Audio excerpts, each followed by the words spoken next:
Hi, everybody. Hello. I can't see. I just finished watching it again, and I can't get the da da da da da da da. Out of my head because that was the beat you end on. Mm-hmm. And they're waiting for the post-credit sequence that never comes. See, once you watch it again with that idea, you really are waiting for it. Yeah, I watched it 3 times each time, hoping for one. That's at some point Crave. Is that what you watch it on the Canadian show? Yeah, yeah, They say only on your third viewing would be given a post-credit sequence. That's how that yeah. works. It's the Gosh. random. It's the random cue post-credit sequence. Only certain people get it. And if you're Q Razy. Oh. Well, starting out good. We got Jason Freeman, who member upgraded to the rank of captain. Oh, well. Captain, sir.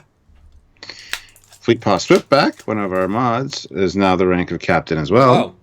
Good. Jeff Jacobs puts in $2.50 before the start. Nicely done, guys. Made me pay. Yes, guys, hit the like button. Very important. Yes. We expect to get a lot of views, a lot of likes, a lot of comments, and hopefully a lot of super chats for this season finale. We've done 2 season finales in our Trek review history of this sort of brand new Discovery Season 1. Oh, the Discovery Season 2, and now Back in the Future of Picard Season 1. What a journey. The shortest journey. Those other seasons were longer. This one did maintain the tradition of changing showrunners halfway through, and having reshoots, and stopping changing episodes. So it might once again suffer from the problems that comes with changing direction, changing scripts, and changing episodes. So did they manage to stick the landing after last week's universally lower reviewed episode? Let's find out. Half the pain hurts, my back hurts from all the editing. Stephen Summers, though, $5. Well, sorry to say that I called who the body was for. Revenge. What do you get when you do an impossible job? You get an even harder job than before. Yeah, I mean, I think we all knew it was going to go to Picard. That was not a surprise to anybody. We were just hoping for other things, if you know what I mean. Yeah. Technically, Discovery is in the future as well. The new season is, therefore my statement was still correct. And we've got 197 people watching already. That is tremendous. So I will get sharing straight away. And I want to see 150 likes by the time I come back and have 250 people watching. That's my hope. So I'll see you in a minute. He's serious. What can I say? I'm ambitious. He's serious, guys. He knows where y'all live. He'll be coming after you if you don't do it. So yeah, hit the like button, guys. Don't forget, if you want to support us, you can do so by super chats. Have your question, read your comment, answer. Let us know what you thought about this episode, and we have to read it, we have to talk about it, and it always opens up great discussions. So it's a great way to help out the channel and kind of be part of the conversation. So yeah, if you want to do another way, there's PayPal, or you can join us on Patreon. Patreon/Trekyards is a good way to help us on a monthly basis, or join the channel. We got a few members already joined today, so you can join at the rank of commander, captain, or admiral, and just support the channel that way. It's another fantastic thing to do. Joseph Petrick puts in €2 and says, repeat after me, which I have to do because it's a super chat. Picard is a synth. Dumpster fire. So there you go. Yeah, not everybody was happy with it. I myself, well, we'll get into that when Samuel gets back, but if you watched my live first reaction last night, I'm still kind of in the same mindset for that. I'm not quite sure what to make of this episode and how I feel about it, because there were a few even things that you might not like the death of Picard. By the way, spoilers. Death of Picard, death of Data, whatever. You might not like those. You might think they make no sense. A lot of people don't understand the death of Data thing, but I liked it. I thought it was well written, but I mean, it's just the last 20 minutes of that episode were probably the best. The rest is quite forgettable, unfortunately. So, Apple Crow puts in $2. Does any Romulan in the show say Jolan True? Yes. That's a good question. I think that is said a few times, actually. I could be wrong, though.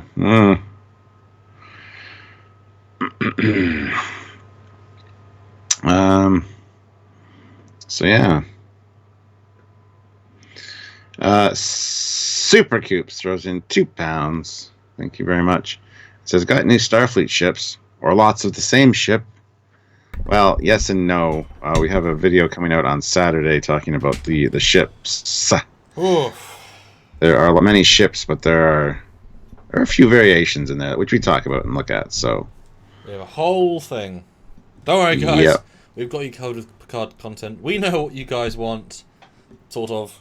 So how many people do we end up? Do we reach my numbers I hoped for? Is everyone here? Well, we have 257 people here, and I don't know. I haven't looked at the likes yet to find out if we've hit the goal. But everybody hit like. Yeah, 131. One dislike, but that's okay. 271. No, this is going to be a hell of a thing. Ozzy Medeiros puts in $5 and says skeleton hands. It's important. Yeah, let me check audio on my phone then, because we're fine on OBS, but that, as we know, means nothing.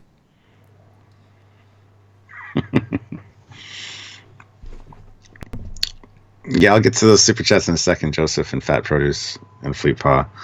Just hold on a second. He's just checking the audio levels because we want to make sure that you can hear us well, and OBS lies to us a lot. So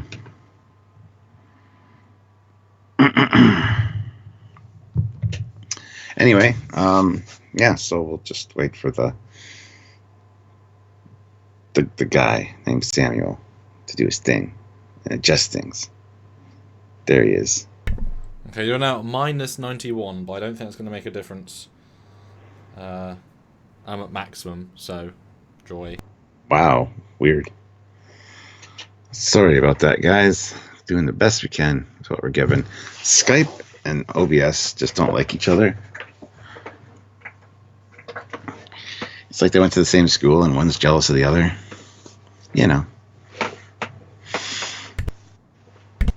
Okay, so still can't hear you. I guess move the microphone away a smidge because the OBS won't let me change it. So okay, I'll move it right back over there. And I'll just be right on the microphone and now do it all in red. It's a weird one. Joseph Petrick, €2. Question: plot hole. Was Picard buried or cremated?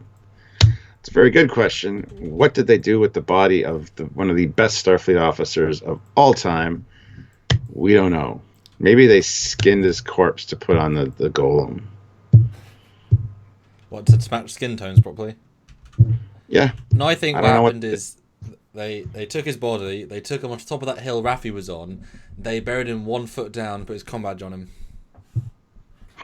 They put a bunch of rocks on him. That wasn't big enough. Yeah. Or put a bench over his rocks. Yeah. Well, that's a good question. Never even thought that for a second. I have just watched it for the second time. Very fresh in my brain. Really just relived it. And it is different on a second watch. I don't know if you felt that, but it has a different feel when you know where it's going. Yep. Distinct different feel. Yeah. Fat Produce, $5. Aside from Riker and Data, the card scenes, this episode was about as enjoyable as Crohn's disease when you run out of toilet paper. That's pretty bad. Wow. That's harsh. That's kind of as bad as you could get, really. Ouch. Fleet Paw Swiftback. 288 of you here. Everybody hit that like button. Tom Casey, $2. Overwhelming last episode except for Data. Does it mean underwhelming? Really? It probably means underwhelming. That's what he said. That's what I said, isn't it? No, you said overwhelming. Underwhelming. Okay. Oh, maybe I did. Sorry. Because I was like, just my overwhelming? Okay.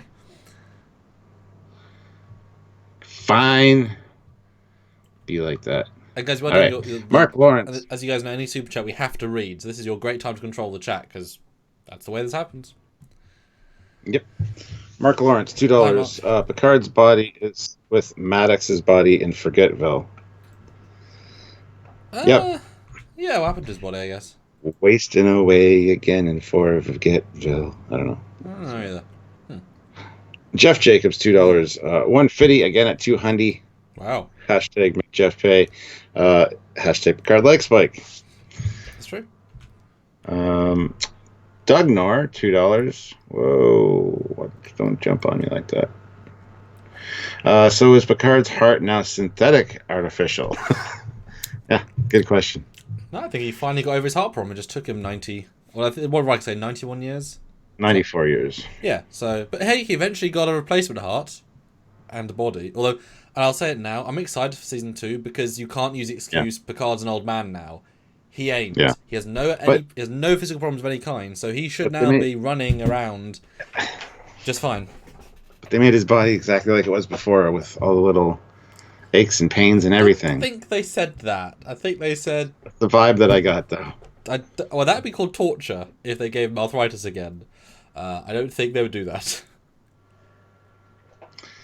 Vincent Visions, $5. Hey.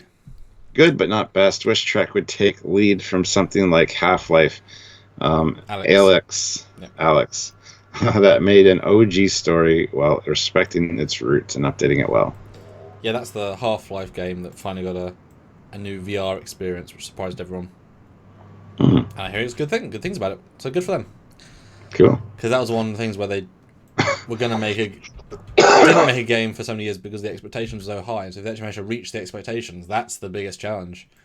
You know.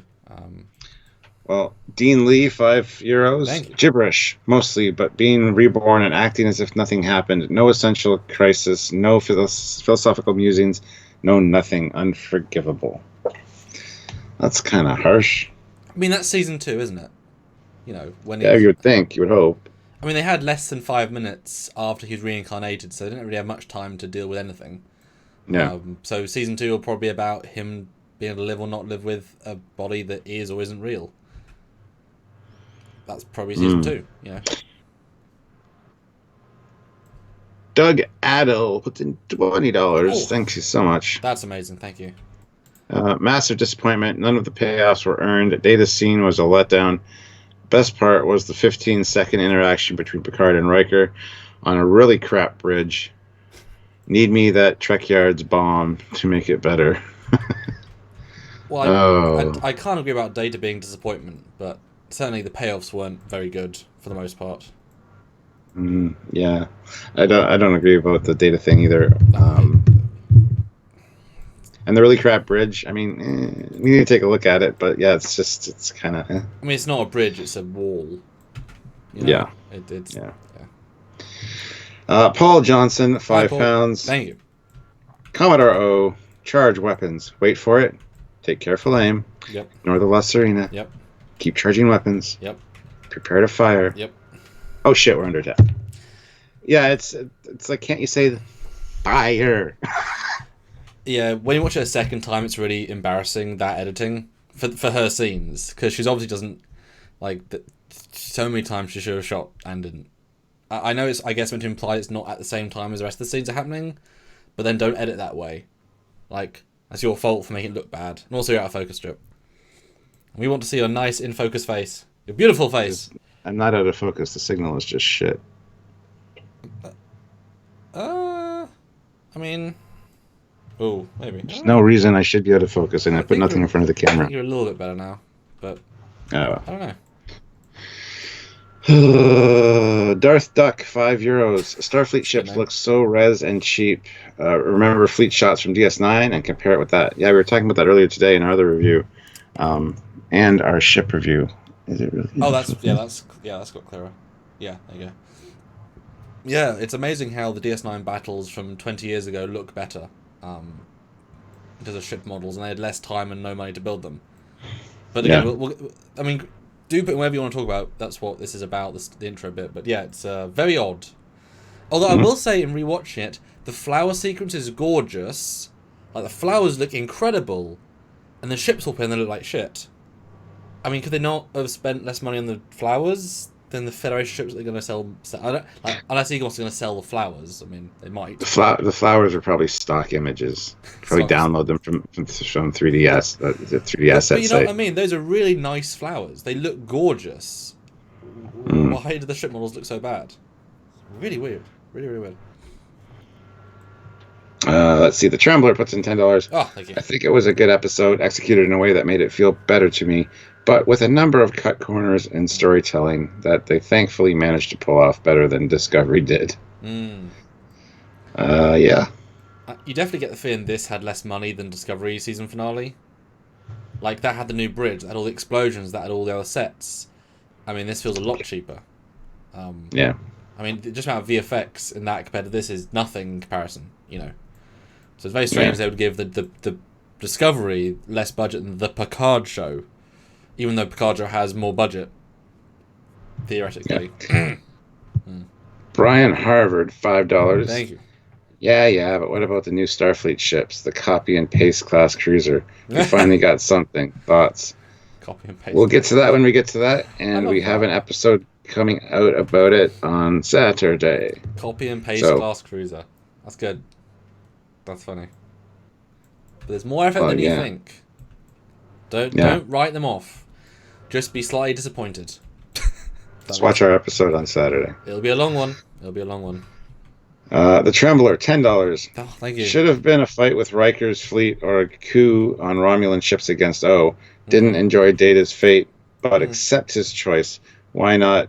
Why not of mortal android option? Why not a mortal android option? Decent but mixed. Now CBS improve. Yeah, the mortal android idea it's a good one, but I don't know why they didn't do the Data thing. We'll talk about that when we get there too. That's way at the end. If you think about how much Discovery improved in season 2, this show is a much better season 1, right? So if you can have the same level of improvement from 1 to 2, then season 2 will be much better. And now Patrick, like I say, he hasn't got the excuse of I'm old as a character, so therefore you should get a bit more command, and he's not the depressing guy for 6 episodes. So I think season 2 will be a lot better. I think it's led the way, you know. Yeah. Alexander Berg, $2. Thank you. The Zen He Bridge is a redressed disco bridge. Yes, it is. It's just one wall. Pretty obviously. And the captain's chair is the exact same captain's chair. They didn't do anything to it, and it's like, what? But that's the sort of thing that we can't even take as canon. Like, just don't. That bridge isn't canon. Don't take it as canon. It just ignore it. You know, it's not a thing. You know, it's a non-thing. Katie Carr, $5. The Raffi 7 was the kiss of death for me. 7 was never pansexual, and it lowered her being with a druggie. Ooh, not the 7 who made me a fan, crying. Well, what does pansexual mean? She might be bi. Who knows? Pansexual means you'll have sex with anything. No, I mean, yeah, but why would you say she's pansexual? She got with a guy and a girl. That means she's bi, and who cares if she's bi? You know, I don't see the problem with that. It's more the randomness of it. You know, although it kind of makes you feel like if you watch that scene, those 2 scenes again, it feels like she might get with Rios and Raffi like in the same day. Like, I just want to fuck everyone. Like, you want to get that vibe when we watch it. Like, she's trying to get with both of them because she's like bored of life, and you know, because that chemistry, there's more chemistry with Rios than with Raffi for sure. Stephen W. Fathry, $5. Thank you. Trek now has 4 cures for death: de-aging transporters, nanoprobes, Khan superblood, and Golem mind transfer. Did I forget any? All will be ignored. That's true. Yeah, it would have been nice if they'd give us a sense of how difficult the golems were to create, because it's implied not hard at all. So well, it's not though, because it's we've worked on this golem. I've got to figure out mind transfer now. It seemed like that was something they've been doing for quite a while, so it's not like it's one of the standard androids. No, but you don't you assume they can just build another one relatively easily. So if Brent isn't back next season, that would be weird. Mark Lawrence, $5. Mark again. Hi, Mark. That Starfleet scene was disappointing, even with my lowered expectations. Watch our episode on Saturday. Might be some surprises in there you didn't know about. Jeff Jacobs, $2. Roll in. Keep those likes rolling. 200. Wow, Jeff. 413 people here. Oh. Everybody make sure you hit that like button. That is awesome. And I'm also, because I did finish the edit for the short review. Well, it's short, it's 35 minutes. but I'm finishing the thumbnail now because ran out of time. As you can imagine, everything took so much time today. Both our edits, like we took as much time filming 2 episodes as we normally do filming 4. So yeah, they were big. And Fat Produce, $5. Thank you. Why didn't they download Data's consciousness into another android body? Again, we'll talk about that when we get there. That really didn't bug me. I just assumed that they didn't realize there was so much of Data's essence in that matrix. The problem in second watch, though, they explicitly say, Data says that his brother rebuilt his matrix. So his brother completely knew he was alive and actually rebuilt him. So there is no reason. I think because part of the reason Brent did Nemesis is because he, was okay with dying and such. I'm sure Brent only came back if he said, "Don't make Nemesis not like don't undo Nemesis. I don't want to be reborn." It's like the same reason Harrison Ford came back for Star Wars. It's like you're gonna kill me, right? So I think Brent had to still die, even though it doesn't necessarily make sense. Contractual death. Sphere Vigard Halvorsen throws in 20. Those are these Swedish? No. Anyway, that's fine. Let me find. The Krona, I think. I don't know. Anyway, my account to your account. Money melding works. That's $2.50. You've learned the techniques of money melding. That's funny. I like that. It's funny. Taurus 69, $2. It is not a redress. Disco in Toronto, Picard in LA. It is a redress. They either flew him up there or it's green screen. I mean, you can see it's the same. Or as I said, he might have been directing an episode of Discovery Season 3. Yep. It was already in Toronto. And they're like, here, we're going to film this. So it's a redress. That would tell you it was a reshoot. But I think we already know it was a reshoot. So yeah. Yeah. Total Anthony, £2. Thank you. Romulans colonized Vulcan. There's a retcon for you. I think that he was meant to say Romulus, and they messed up the line. Because Narissa has a blooper line as well that they left in the edit. So I think it was literally just they said the wrong thing, because of course that's not what happened. Yeah. They're not going to retcon the Vulcans came from somewhere else. I mean, they're dumb, they might, but that would be a mistake. I think that was literally just they just got the line wrong. I'm hoping so, yeah. Kind of like sunglasses. No, I'm kidding, but yeah. Kitty card, $2. Jerry confirmed 7 is lesbian pan on Twitter. Okay. Still didn't have a relationship with Pajazel. I don't care what anybody says. Because that adds to the character. I don't care. I don't care either, but... Plutopia, $5. Thank you. Love that the new ships didn't have a bridge window. The problem is, it clearly did, just not on the outside, because the ship was such a low-quality model. So yes, you could probably retcon it that it's only visible on one side, it's a view screen window. Which is, Stuart, that's best of both worlds. Don't have it be a real window, have it be a view screen window. On the inside. Like, that would work. Yeah. But yeah, not on the outside, but yes, on the inside. Also, did the Starfleet fleet warp through the planet to get in front of the Romulan fleet? No, the Romulan fleet's here, the planet's here. They warped in like this. And then... Yeah, it's just the framing. It's just the framing. Although I think it's fine they came in at all, because they are in Federation space. Like, they didn't have to beat the Romulans because they weren't coming from Romulan space. They were coming from Federation space. So, it's just lucky timing to the second. Caboodlefish puts in £2. They've set up absolutely nothing for Season 2. Yeah, I know. There's like no hook for Season 2, which is a bit of a shame. However, if you watch Ready Room, they're like, oh, we dropped some hints. There's that really good hint, remember? Oh, we don't want to give it away. Because it might not actually do it, and it'll disappoint people. But what hints? And did you love the bit where, like last year, Picard said, oh yes, we've got a 3-year plan. In Ready Room it says, I have no idea where we're going. Which one is it? You've planned out because you're in the writer's room all the time, and so what you want to be in this first season writing room, but not. So I think they're sort of lying to us again about things. But for him to say I have no idea where we're going is, I think they reshot. I think they changed the ending. I think they changed the direction. They did. I think the 3-season plan was at the end of the 3 seasons, Picard's going to die. then they're looking at it going, God damn, Patrick Stewart's old. We should probably put this all into one season, get it all done in case we don't get a season because of, the situation of things with Discovery. So, yeah, it's all season. Their whole story arc is in one season, and they're like, now we don't know what to do.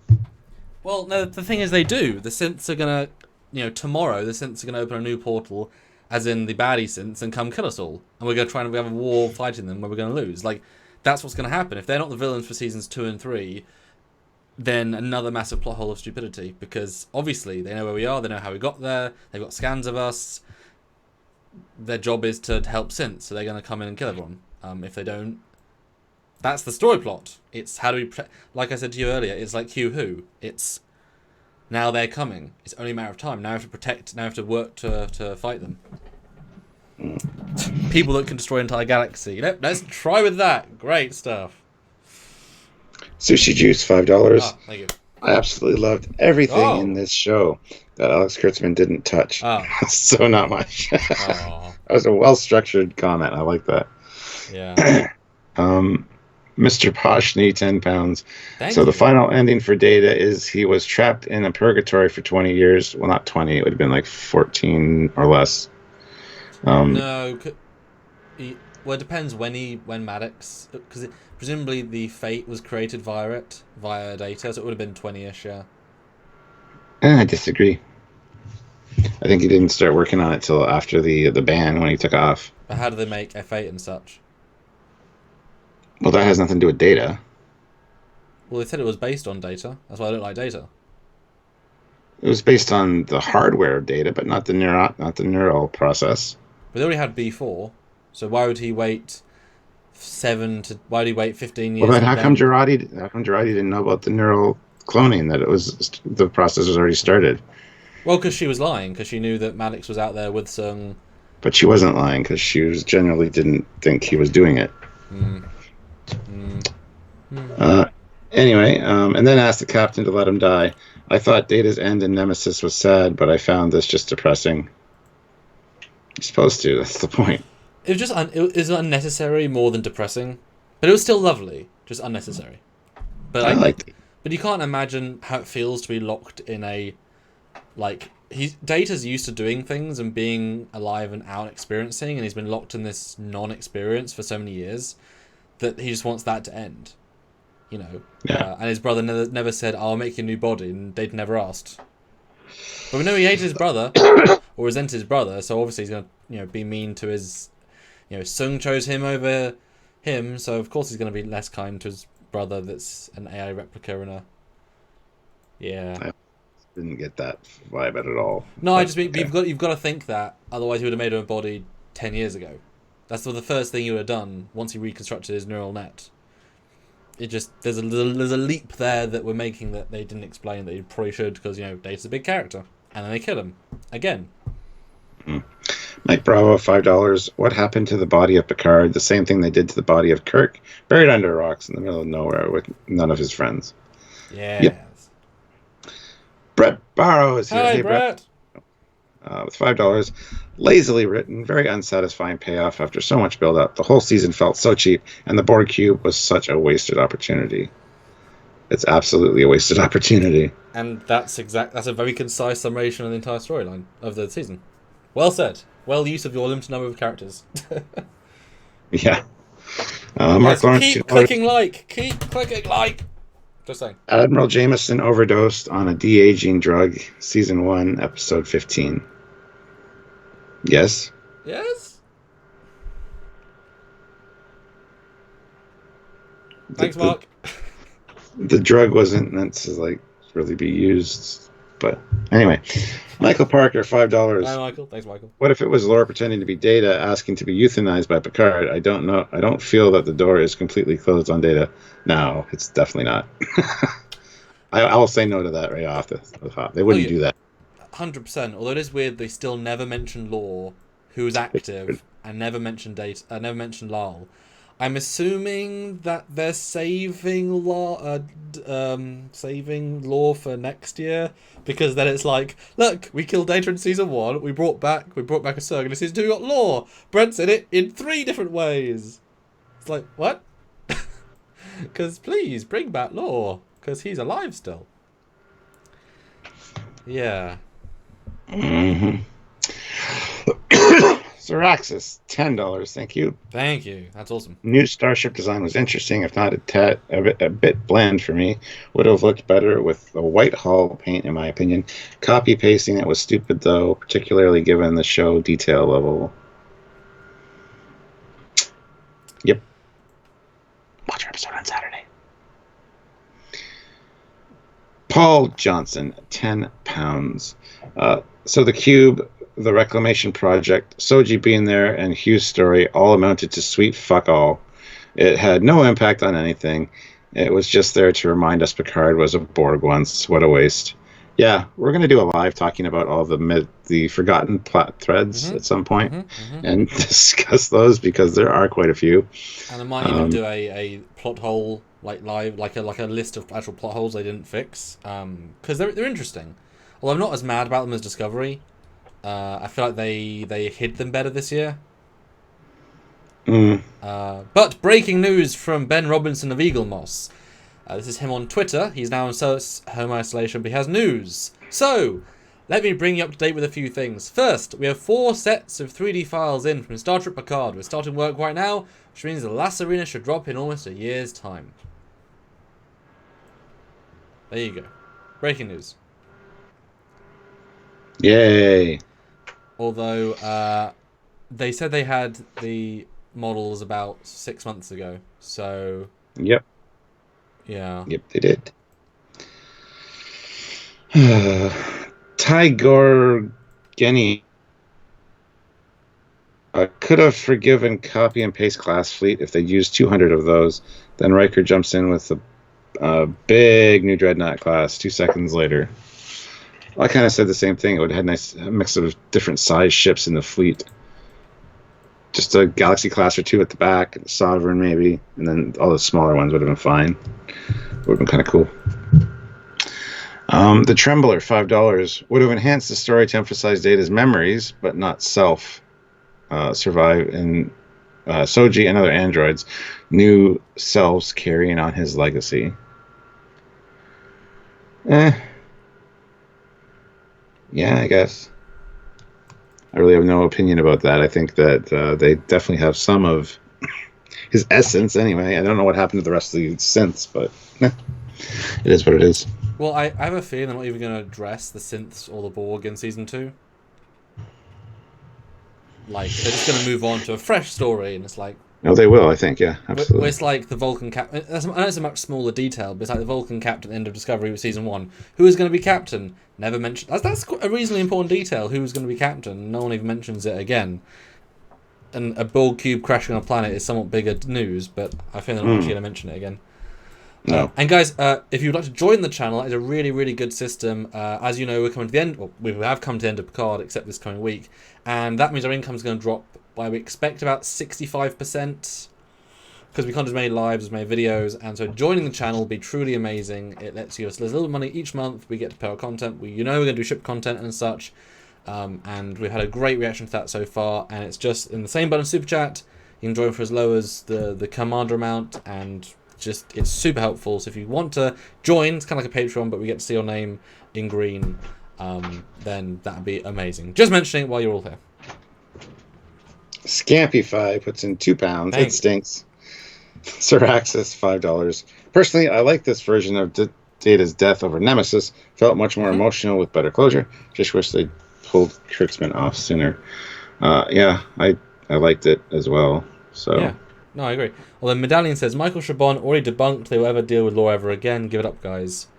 Where did he say that? And I don't... Well, A, he's also not the showrunner anymore, so he no longer has any power over the show. So you can't really say that. I mean, they told us that we're not going to see Spock in Discovery, and then we did. So, you know what I mean? You're saying that as if it's fact, but he's already not in charge anymore. He was taken off / given something else. Yeah, and don't tell us to knock it off. I mean, that's our job to talk about these things and kind of speculate and see what would be good, what would be good storytelling. So, yeah. Yeah. Jeff Jacobs, $2, 250. Again at 325. We need 500 though. Hashtag show your love. 491 of you here. Everybody hit that like button, and don't forget you can join the channel. Brilliant. CF, $5. Thank you. This was a fantastic episode about life and death. Data was given a far more poetic send-off. I and many of my Trek fan friends were truly moved by it. Yes, I was as well. It just falls apart on story. You know?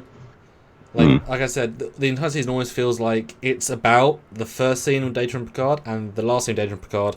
Everything else in between is window dressing. You know? Because most of it didn't amount to anything. But those things did. So it's weird. It's weird. Lexstrom is now a member of the channel, joined at the rank of captain, so thank you very much. Fellow captain. Hey, Captain. Captain. Feed Pause Swiftback, $2. I miss TNG Arrow Warp. Discovery Warp is so bland.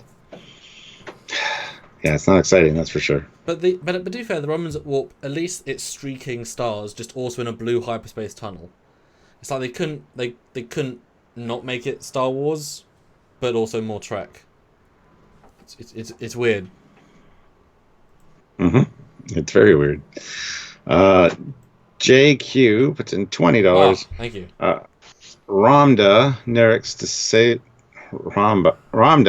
disabled a Borg cube with a depth of her despair. Have the Borg never assimilated a depressed person before? No, they never assimilated anybody that's witnessed the abolition. Whatever it's called. Yeah, the admonition. Admonition. Yeah. Whatever. Yeah. Because remember, now we know it's also a promise. It's a promise of killing all organic life, and Borgs are half organic. So I'm sure they couldn't deal with information. It processed too much. Like, you know, we know it's more than that. And the fact that the information managed to, because think about it, it transferred from the admonition circle thing into Jurati, and then into Sutra, and maintained its strength enough to be actually understood properly. 3 transmissions. That's a very powerful underlying psychic energy-ness. Like, that's a lot of telephone, and it was still fine. So I have no problem with it being that secretly powerful. Yeah. Yeah, well, CF joined the channel. Welcome to the rank of captain. Thank you, guys. It's awesome. Okay. All caught up. 284 likes, 487 people watching. Stuart, are you ready to start the review? Yes.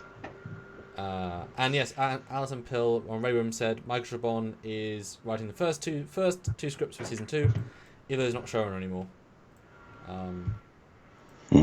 Yeah.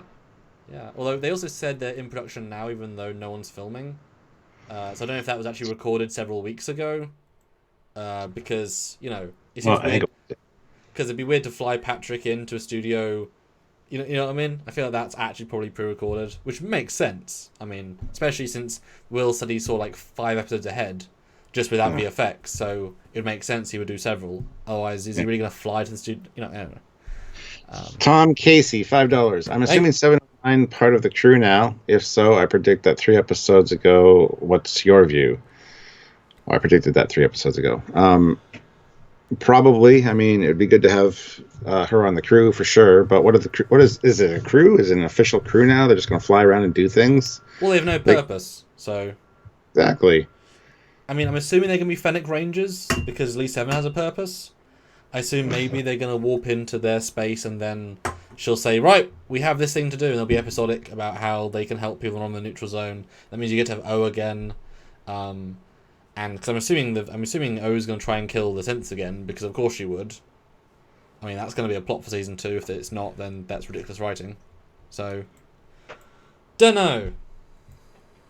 Well, yeah. Let's get started. Stuart, what's your overall review of season 2, episode 10? We haven't got seriously?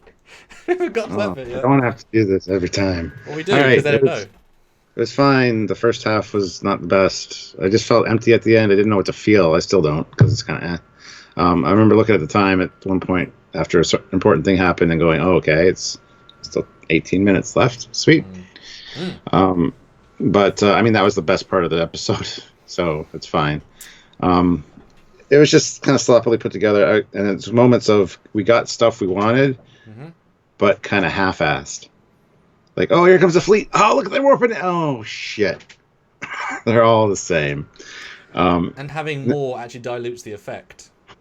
Yeah, well, absolutely. There should have been like maybe 15. Yeah.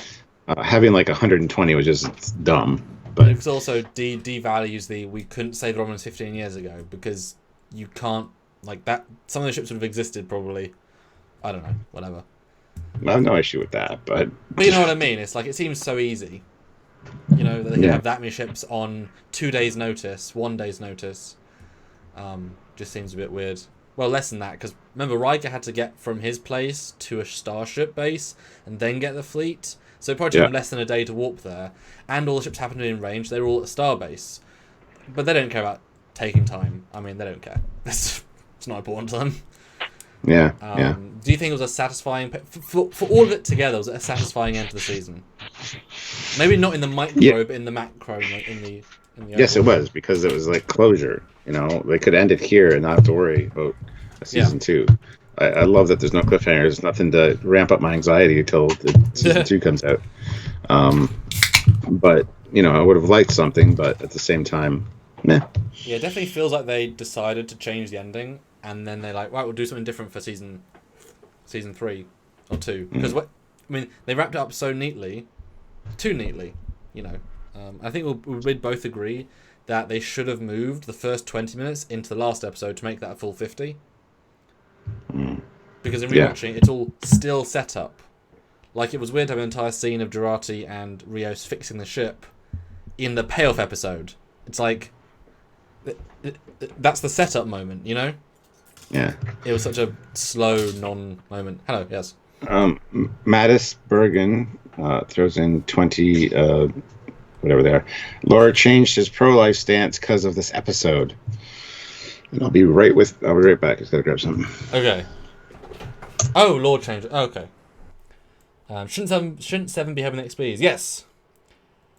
Was Picard's essence transferred or copied into the Golem? Copied. He's a clone-ish, mental clone, just like transporting. Similar thing. They find Picard's father, who's actually a planet. Okay. Technically, he'd be a cyborg, so would Soji. Picard isn't a synth. No, but he's a synthetic body with a human copied brain. It's not that different. You keep saying you don't know how to feel because it isn't good. Well, it's not great, but it's not bad either.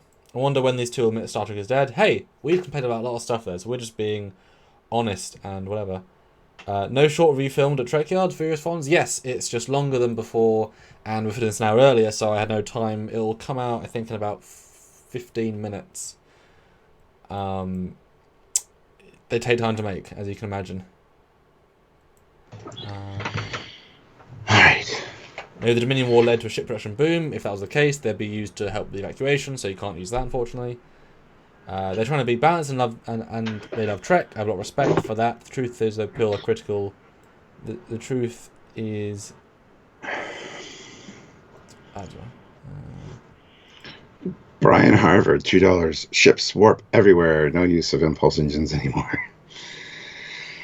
They always just warp into orbit. It's true. Yeah. So my overall sense of it was not bad, not great. I think it's better than some of its parts. Because when we did our review, I worked out that most of the scenes have quite a lot of bad problems in them.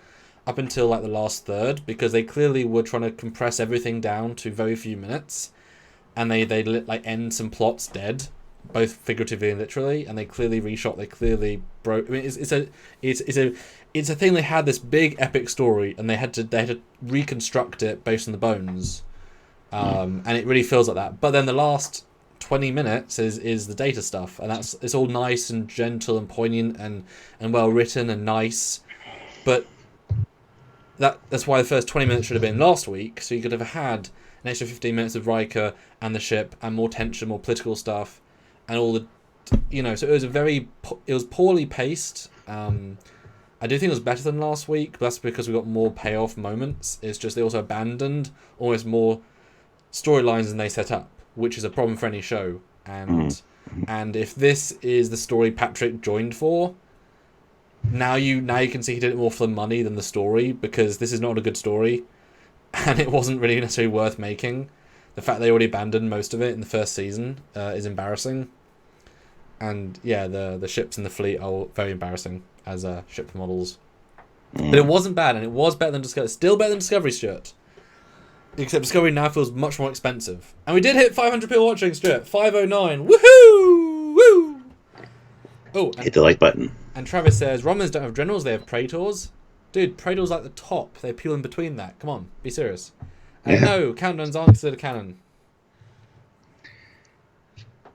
Elvis Stooges throws in $5. Picard is just another version of Guardians of the Galaxy. Yeah, okay.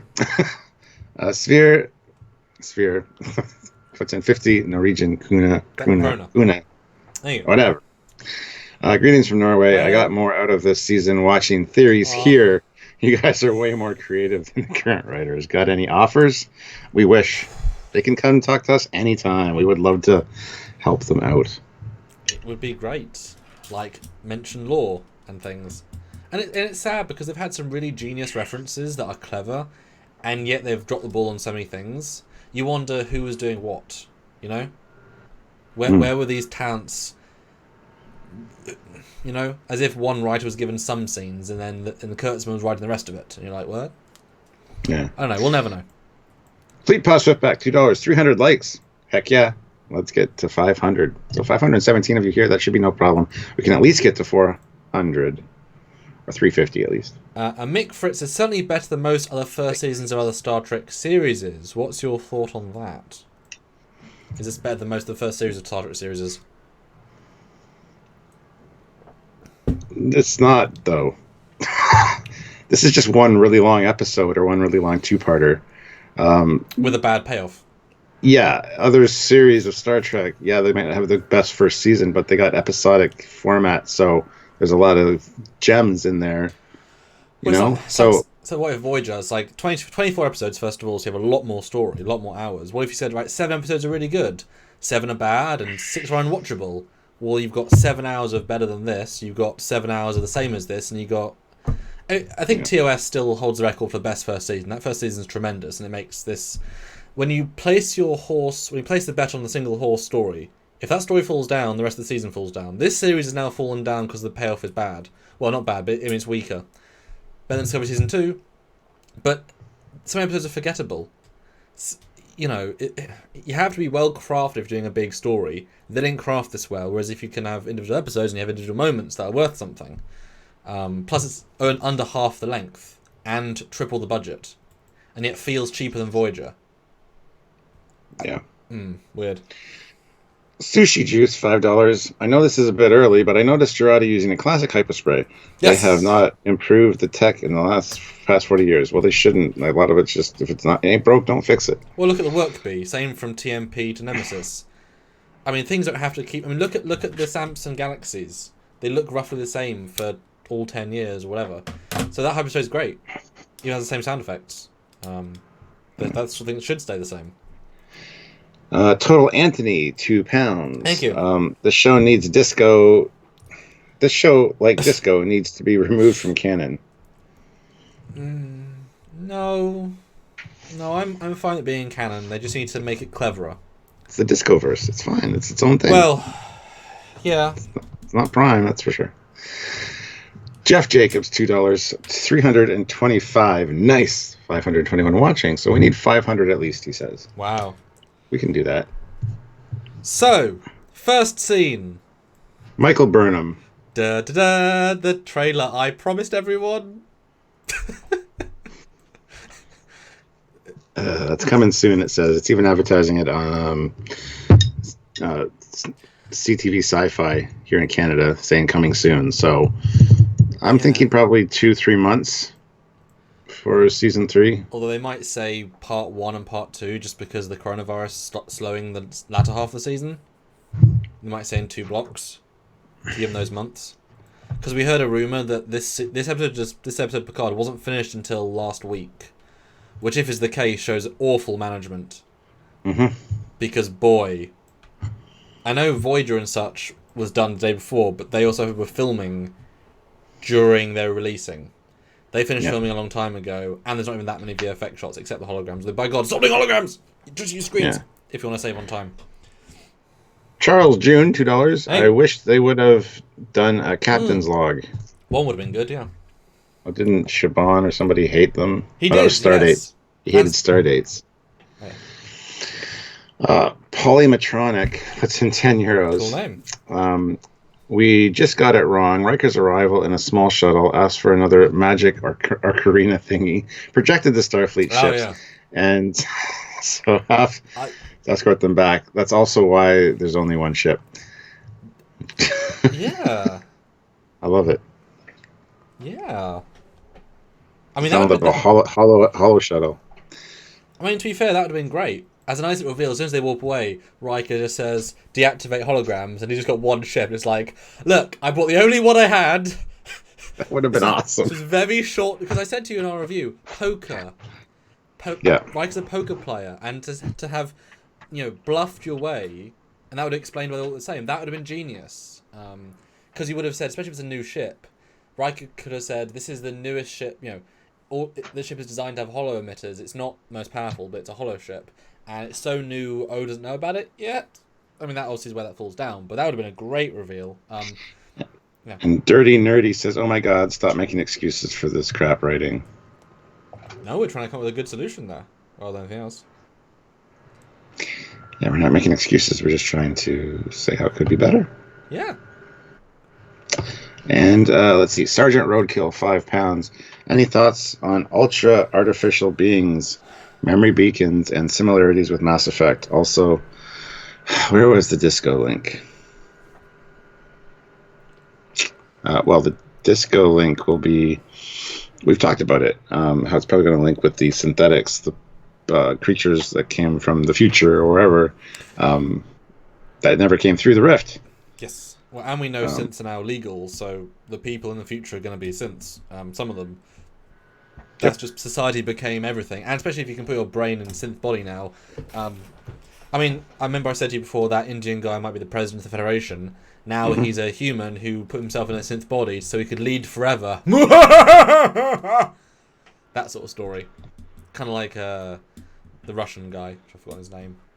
Mr. Dictator. Putin. Yeah, I was going to say Stalin. Close, but no cigar. So we start with a Borg cube. Fully digital set. Borg cube looks nice. Hasn't repaired itself. Bit flooded. And this is the only time we're going to see the Borg cube with anything, really. But it's here. And Narek finds the entrance. Well, he finds a hole. I still love the fact that it just looks so stupid. Anyway, moving on. And then we got Elnor and Seven talking about the XBs, whether it's better just to, they're kind of a burden on everybody. Nobody wants them around. Mm-hmm. So is it better if they die? And Seven's like, no. And it's better if I die. I was an XB. And she's like, I have no home and no one likes me. And it's like, what? Yeah. You have a family on Voyager. You have Voyager afterwards. Yeah. This scene felt quite disrespectful to her experiences after that. I mean, you're also in the Fenris Ranger. You have a family there as well, I'm sure, as in a co-workers. For her to say, my life is pointless, should I commit suicide? It's like, you found a purpose. And also, you're healing this cube. Why are you being so down? And why are you not trying to help Picard? Why are you just sitting there? I mean, it's a look, they're back. Yeah. And it's lucky they're sitting right next to the place that Narek went by. Very lucky. It's not like it's a cube or anything. 3 kilometers, Stuart. I know. Anyway, Narek wanders around, takes a look down a deep chasm, which, okay. And then Narissa finds him. So, in the episode where she got attacked by the XBs and beamed out, I assume she went to one of the ships before they warped out. But she just beamed to a different part of the cube. And it's a great contingency plan, So, no issue with that. But the fact that she survived the crash and everything as well, again, convenience. But I did call that out, though, that she was probably in the cube. You did, yeah. I had a feeling. Because it allows her to be back in the story. But it makes you wonder, where was she during the last episode? And where's Rhonda? Where's their aunt, their auntie that raised them? She was in a bed. Yeah, she's on this cube somewhere. Unless You know, she's where's all of the, scientists? Where's all the Federation officers? I mean, this is one of those plot holes we're going to go into in our plot hole review because there's so many this season. But this scene's just funny because she finds him. How? Why? Like, he's not going anywhere. He's just walking around. He has no actual distinct action here until she happens to find him. And remember, it's the same day. It's not as if this is like he's walking around for an hour. They have like one day until the thing arrives. And then she asks, I found the synthetics. And she's like, did you fuck any of them? It's like, whoa, wow, chill. And did you kill any of them? Yes, one. Wow, at least we're improving, aren't we? That's kind of a snide little... Even though you didn't kill them. The other day you did. Wow, he was holding her. Yep, that's how murder works. Wow. You know what I mean, though. Still go to jail for that. Yeah. Accessory. And this is, I mean, to be fair, literally the first time she said, did you fuck any of them, didn't even register it was an F word. Because I'm desensitized now, they just swear. Like, it's not a thing. And they swear, this episode has a lot of F-bombs. It is, there's a continuous swearing. And none of it adds anything. Not a single one. And desensitized. It didn't mean the thing to me. And yeah, there's a real lack of focused dialogue in this episode where they just throw out stuff that's meaningless until the last half. And you wonder, why didn't they just cut this scene or not film it and use the time for something else that's more important and more relevant?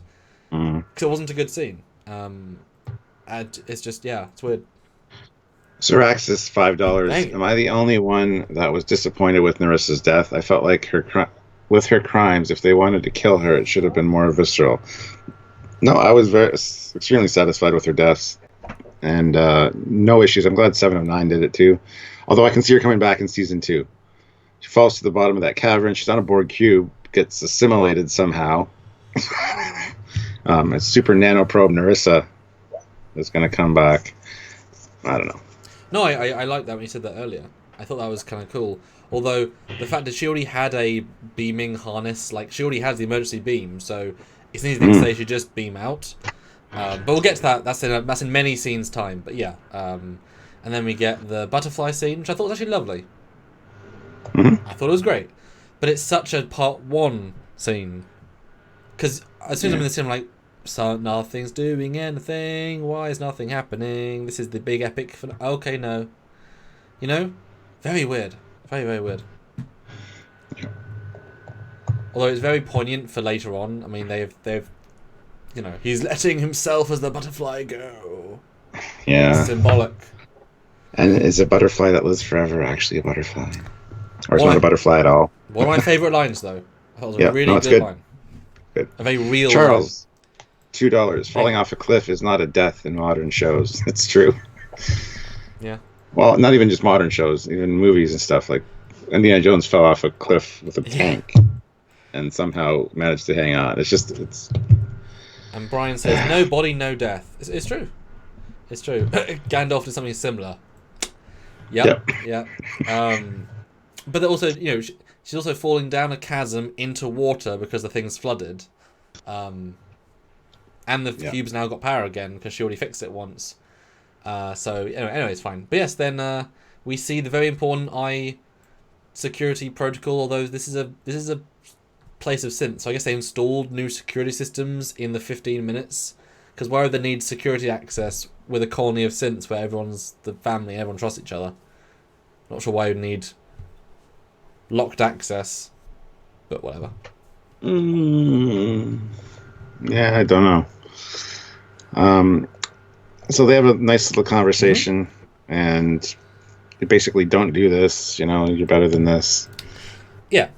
You go. I'll be better when I'm free. I mean, I liked her line saying, "You decide our fate. You decide our death. You decide everything. When's our time to decide?" Great points. Great points. And Medallion, what is this show's obsession with eyeballs? I know, right? Yeah. Later, when Girardi gets the other one, I'm like, what is going on? They love them. Well, hey, Lucas liked hands. They like eyeballs. Oh, that's true. That's very true. But this is a nice scene, but it's the same scene again. This scene doesn't add anything specifically, and it's definitely a part 1 scene. It's a wasted scene I mean, if this had been like the last scene of last episode, you know, bittersweet. You must save everyone. You know, I can't do that. Please. No, John Luke walks out, like door closed on his face. Dum dum dum dum dum. Part 2. You know. Yeah. But whatever. We get Girardi looking up at the thing that's being made magically, which is fine. Oh yeah, modern construction tech. Oh yeah, they have magic. Tech is magic in this episode. I mean, it's as magic as the spore drive. It really is. Couldn't they just had like 2 synthetics just building it fast? Like that would have looked corny though. And this looks ridiculous. I mean, well, it's fine. It's future I know. tech. It's just nanobots or whatever. It's fine. But it's weird to think that, especially with that repair tech, that for some reason organics in a 10-year span, they said they're generations ahead of us. What, in 10 years they managed to design tech that outstretches everything? Why? I don't know why they would, but okay. And Strychnine says now that Picard is a sense, can he mind meld now? No, he didn't study mind melding. But they could have downloaded the knowledge from Sutra into his brain. They could have. And also, now, check out our edited review, Star Trek Picard, Season 1, Episode 10, full review breakdown, now live on YouTube. 31 minutes, I'm in full uniform. Just released. Go watch that. The big exclusive. Why does Captain Foley say Dr. Girardi has to go to jail, but doesn't care much about Seven killing people? What about Elnor killing Romulans and others? They're all bad people. Maddox wasn't. And also, you've called out Seven for killing the lady as well. I mean, absolutely, I did. We were equally as calling out. But the big exclusive, I've never seen him here before, so welcome. Hello. But I'm not calling anybody out for anything. Hello.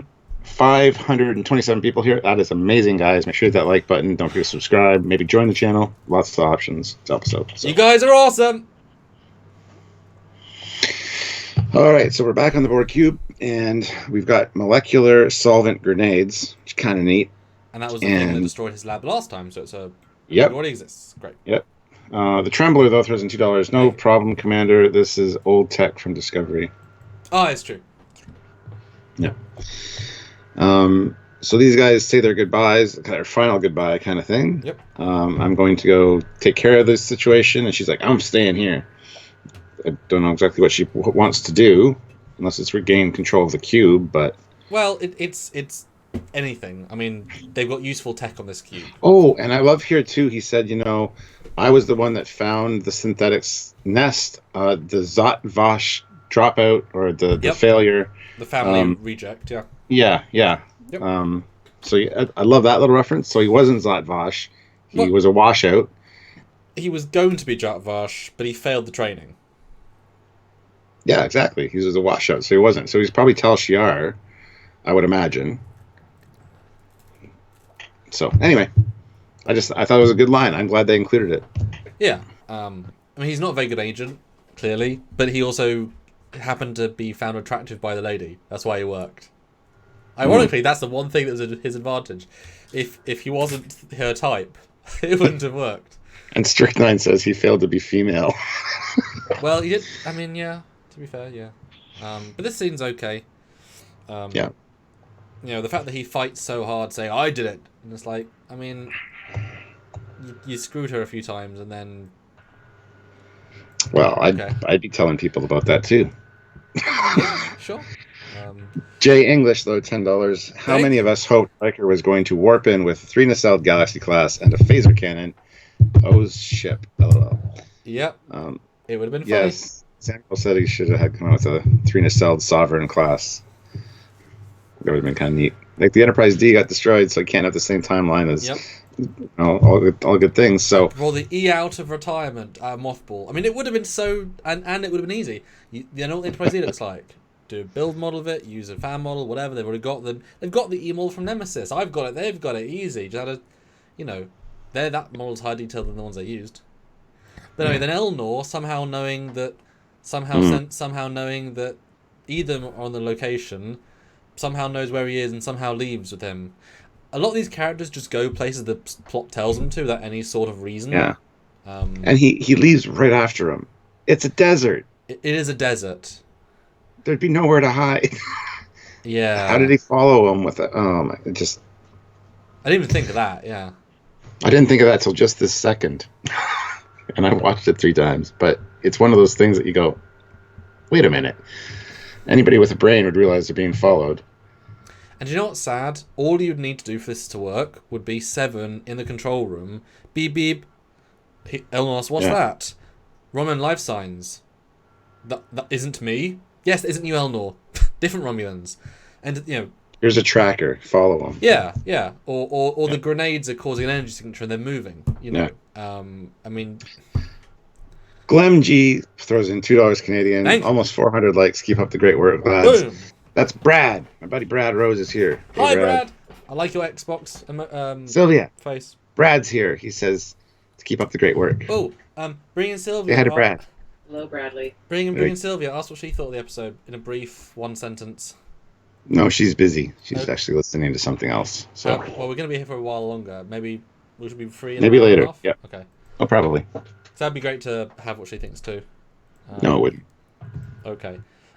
Given credit though, I still like, for all their CGI laziness, these shots of it crashed look great, and when it lifts off, especially, is a brilliant looking shot. Still, yeah, the liftoff shot was great. Even the landing gear. Why were the landing gear down? They were crashing with a flower. Well, Stuart, how did they crash and land and not? I mean, doesn't matter. Plutopia, $2 Canadian. Ooh, cool name. What was the relevance of Riker's ship name? Zheng Hu. He was a Chinese explorer, astronomer, and whatever. Look it up on Wikipedia. Here, I'll put the spelling in the chat so you guys can copy and paste it and look it up, because I did. And Ozzy says, "Hi, Admiral," from the Admiral Skeleton Hands. Ozzy says, "Hi, Admiral," from Admiral Skeleton Hands. Skeleton Hands. Sorry. Okay. So then they're trying to fix the ship, and it's a cute scene. Raffi's good. Rios is good. Raffi's not a drug addict in this scene. It works. First time I watched it, though, Rios didn't sound like Rios. It's like he didn't have that Rios edge to him. It's like he didn't put on the accent or whatever. Yep.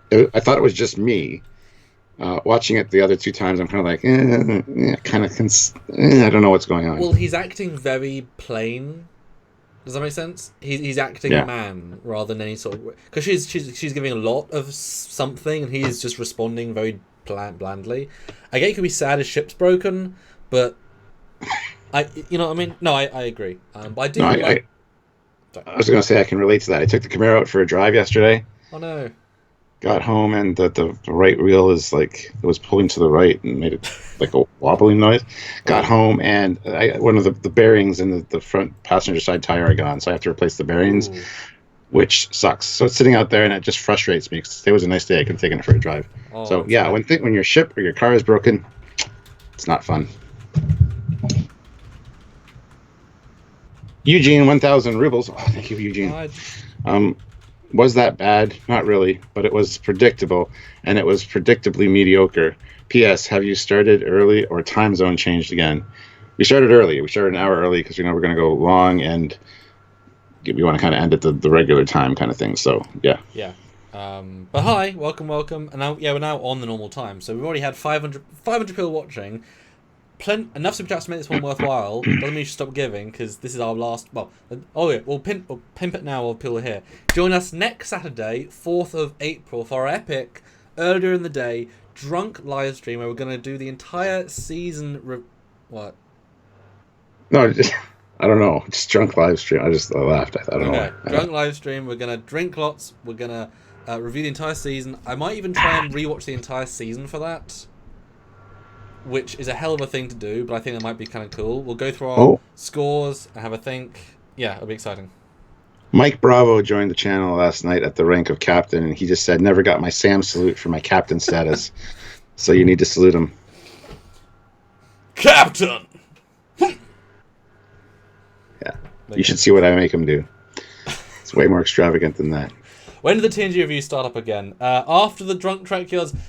Because we have a plus 1 week, so after the drunk, the normality will restart. So we've still got a week to go, but do come along to that. That'll be fun. That'll be a thing. Yeah. But yeah, I like this scene just fine, except it should have been last week. It's amazing it was this week. Yeah. Tinfoil Ninja, $5. Thank Hi, you. guys. Hello. There's a lot of concepts in the final scene with Data and Picard that were foreshadowing in the book Rios was reading, A Tragic Sense of Life. Yeah, I had heard about that. And yeah, that's actually a very nice tie-in. Like, those little things that they do are, like Michael Chabon probably does, like, weaves that thread through it, is interesting. Not a lot of people realize it, but it's there, but they need to focus on more important things that are more obvious. Yeah, the subtleties are great, but if most of your audience don't see them, then it's an Easter egg at that point. But if you can't get the main story right, you've got more things to worry about. But I think we both have kind of got from this that there was a lot of studio meddling and too many cooks in the kitchen that didn't allow this to be a cohesive season of television. Because it wasn't. It really wasn't. And you can really feel it. Jeff Jacobs, $2. Jeff! It's no error. We got 404 likes. Haha, 404. Get it? Onward to 500. Speaking of 500, what did you think of this repair tool that's uses imagination and something else? Who the hell knows what? You mean the Ocarina of Time flute whistle thing? I don't know, do I? Yes, that's what Link has in the game. It looks exactly the same. Anyway, quite unique. And I love how you were saying earlier about the magic construction. Any technology that's super advanced will seem like magic to...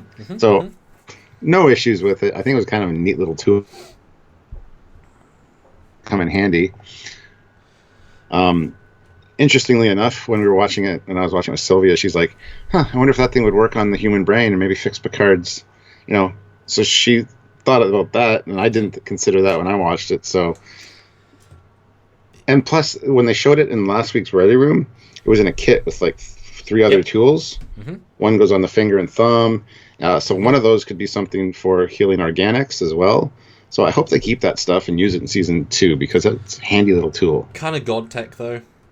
It is, but especially with, I mean, it this is one of those situations where they needed to break the ship, they need to fix the ship, and they didn't want to think of how either, so they just invented a thing. It's you know what I mean? Yeah. So I don't appreciate the lack of cleverness. I like the fact that Girardi says later on it's just basically a mini replicator. I just don't like the fact that it's a neural interface replicator essentially, so it does what you are thinking instantly. So when you start to bring it down to the technical, I appreciate it, but I don't like that Rio said this is an impossible thing to fix. Even though I love the idea that it's basically the power conduit is fried, and how do you fix it with a new power conduit? But you can't use a replicator because there's no power.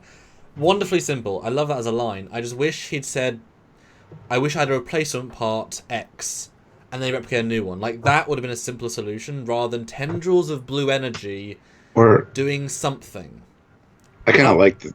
I liked it though. I thought it was neat. But I wish they a bit more scienced it. I guess the unfused metal. Do you know what I mean? It wouldn't have needed much of a tweak to make it really interesting, but for me, it was a little bit too much magic. But it was close. Oh, why don't you just go back to the android colony? They have replicators, I'm sure, because they make androids, for Christ's sakes. So go back there and have the part replicated before you leave. Anyway. Because they don't know about the problems and weren't they very chill for we're about to get attacked by... there's no real... Jersey at $5. I noticed your sub count is up a few hundred in the past week. CV bottling everyone up is helping the channel grow more than Picard is. Wow. I just wish we could break that threshold. We were at 54,000 at one point. Then YouTube did it. Let's purge a bunch of accounts, and it goes down to 52,000. I'm like, for Christ's sakes, I just want to get past like 55, 60,000, break that 60 barrier, and then I'll feel better. Yeah, we've never been good with subscribers ever. Because we're boring and unintelligent and unentertaining and unattractive. That especially. Things were balanced. Look at the more negative leaning channels, they go huge, and the liking, and I think the positive channels get actually less subscribers than us, weirdly enough. Most of them are newer, but Yeah. Yeah, we can't win that. We just want to keep producing good quality content. That's our thing. Just slow and steady wins the race. We're just gonna keep doing what we do best, and eventually get there. Look out, Terra Radio, 10 pounds. Oh, dude, thank you. Just watched it. Seeing Riker as a captain was great, though the end was too long, and how Picard becomes an android, having his brain scanned. I would say he then, after that, is not Picard anymore. Well, on Memory Alpha, they actually put his date of death now, and they created a new page for Golem Picard. So, for me, it's as much as a transporter destroys one body, moves the energy to another body. He is dead. The original him is dead. Yeah. But this is a synthetic clone neural duplicate. But so is a transporter you. So exactly. He did die. It's like the Nexus, right?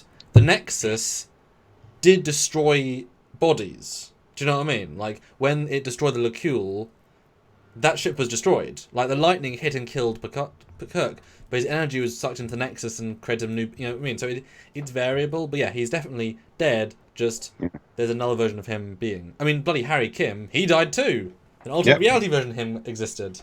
I mean, hey, bloody Tuvix... Tuvok and Nix, they were re-molecularized into a different person and they surely didn't exist. They couldn't be the exact same people again because of they were combined and decombined. Yeah. So it's a very fickle thing, but yeah, subtle as well. Yeah. The Trembler, $2. Dumb to keep how to use it cryptic for no reason. Yeah, use your imagination. She seemed like not the brightest android on the tree. You know what I'm saying?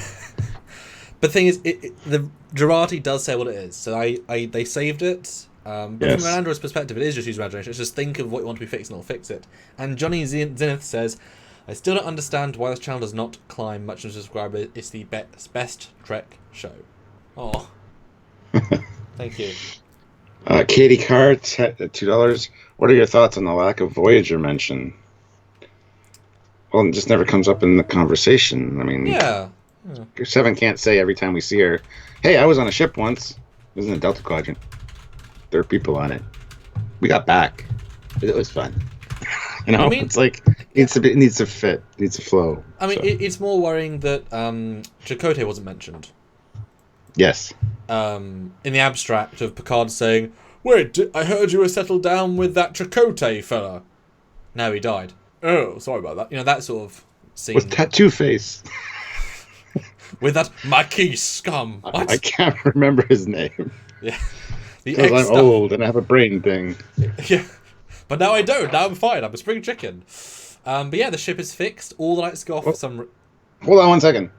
Tigor Grinium, €5. That's a hell of a Rios used the Ocarina of Time to repair the lost Serena's exhaust tubes. Yes, he did. The props are literally a car exhaust flex tube joints. Yeah, and the drawer, the drawer with the handles is just like... You see them everywhere. It's just like a table. It's one of the tables, the fold-out tables with the rounded corners that they just... Anyway. I think this show, if you actually break down what's spent on production, is the lowest budget Trek show ever made. Yeah. Honestly. I mean, TNG was a good budget. TOS had a good budget for the time. I think Enterprise is probably the lowest of the modern Treks. Yeah. And Discovery had a large budget, but I think Picard, at the 8.5, Picard probably got $2 million an episode, and the producers combined probably got another $1 million.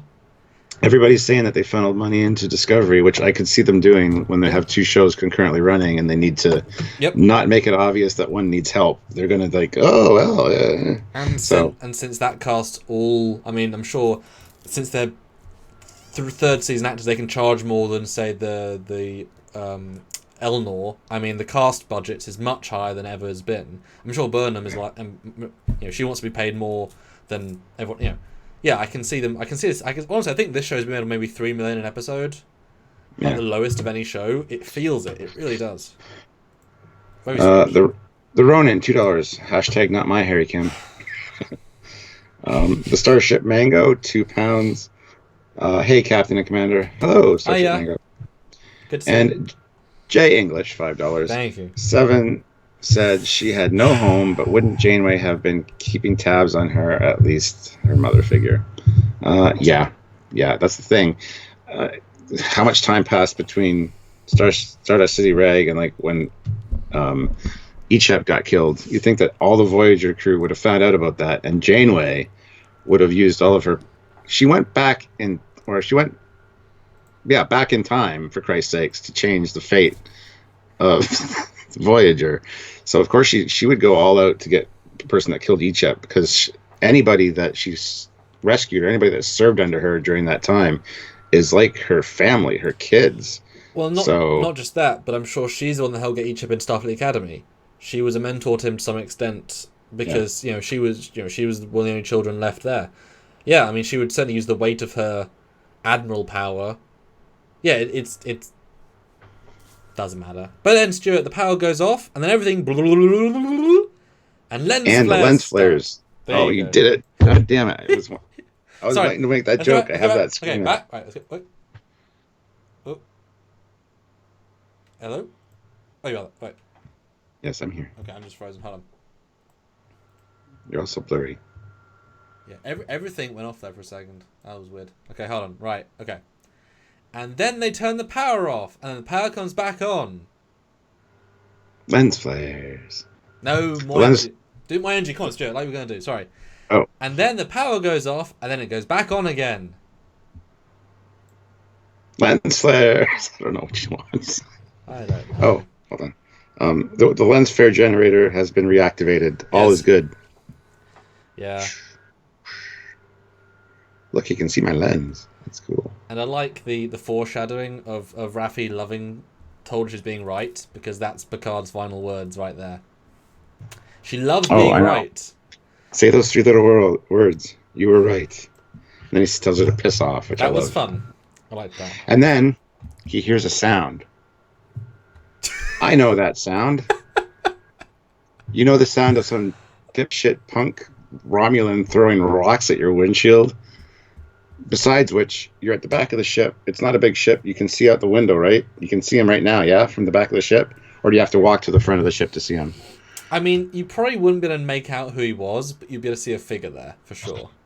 Yeah, and I can understand maybe hearing the sound of asteroids pelting the hull. Yes. But bullshit. But then it was just so stupid. You wouldn't be so confident. You'd be like, that's a weird sound. Especially for where we are, yes. Wouldn't it be great if he says, I know what the sound is, goes to the front and the ship says, oh, it's not what I thought it was. That would have been funny. Yeah. Like, oh, I was wrong. I was completely wrong. It's that guy. I know that sound. I should probably fix that thing with this. Oh, wait a minute. That's not powered on. Yeah. But then it straight away cuts, and we see the flowers moving. Well, it cuts to the Starship Mango, who puts in 5 pounds. Oh. Should have asked Picard for Geordi's contact info to repair the ship. LOL. Yeah. Yeah. Oh yes. So they've created more flowers, which is great because they had 2 days to create however many they could, and I think they got up to 28. And I'll give them a big bit of credit. I know it comes later, but the flowers did jack shit, and I appreciate that. Yeah. Because that's appropriate. They got shredded. They killed 17, so that's fine. Good for them. But they did shit. They did shiddle. Good. Yeah. They weren't overused or overdone. Paul Johnson, though, 5 pounds. Thank you. I'd like to see what a photon torpedo would do at this range. That's a good line. Which would also probably vaporize my ship and everything else within a few kilometers. Well, yeah. Did he say photon? Did he say quantum? I think he said photon. Okay, that's good. Yeah. No, that's funny. We'll get there in a second, yeah. That's a good...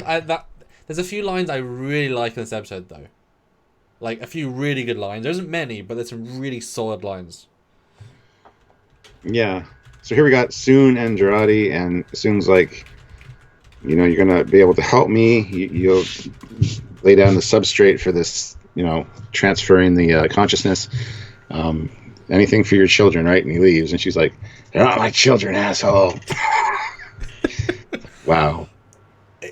I don't mind this though. I just think that this lady's acting is always the same.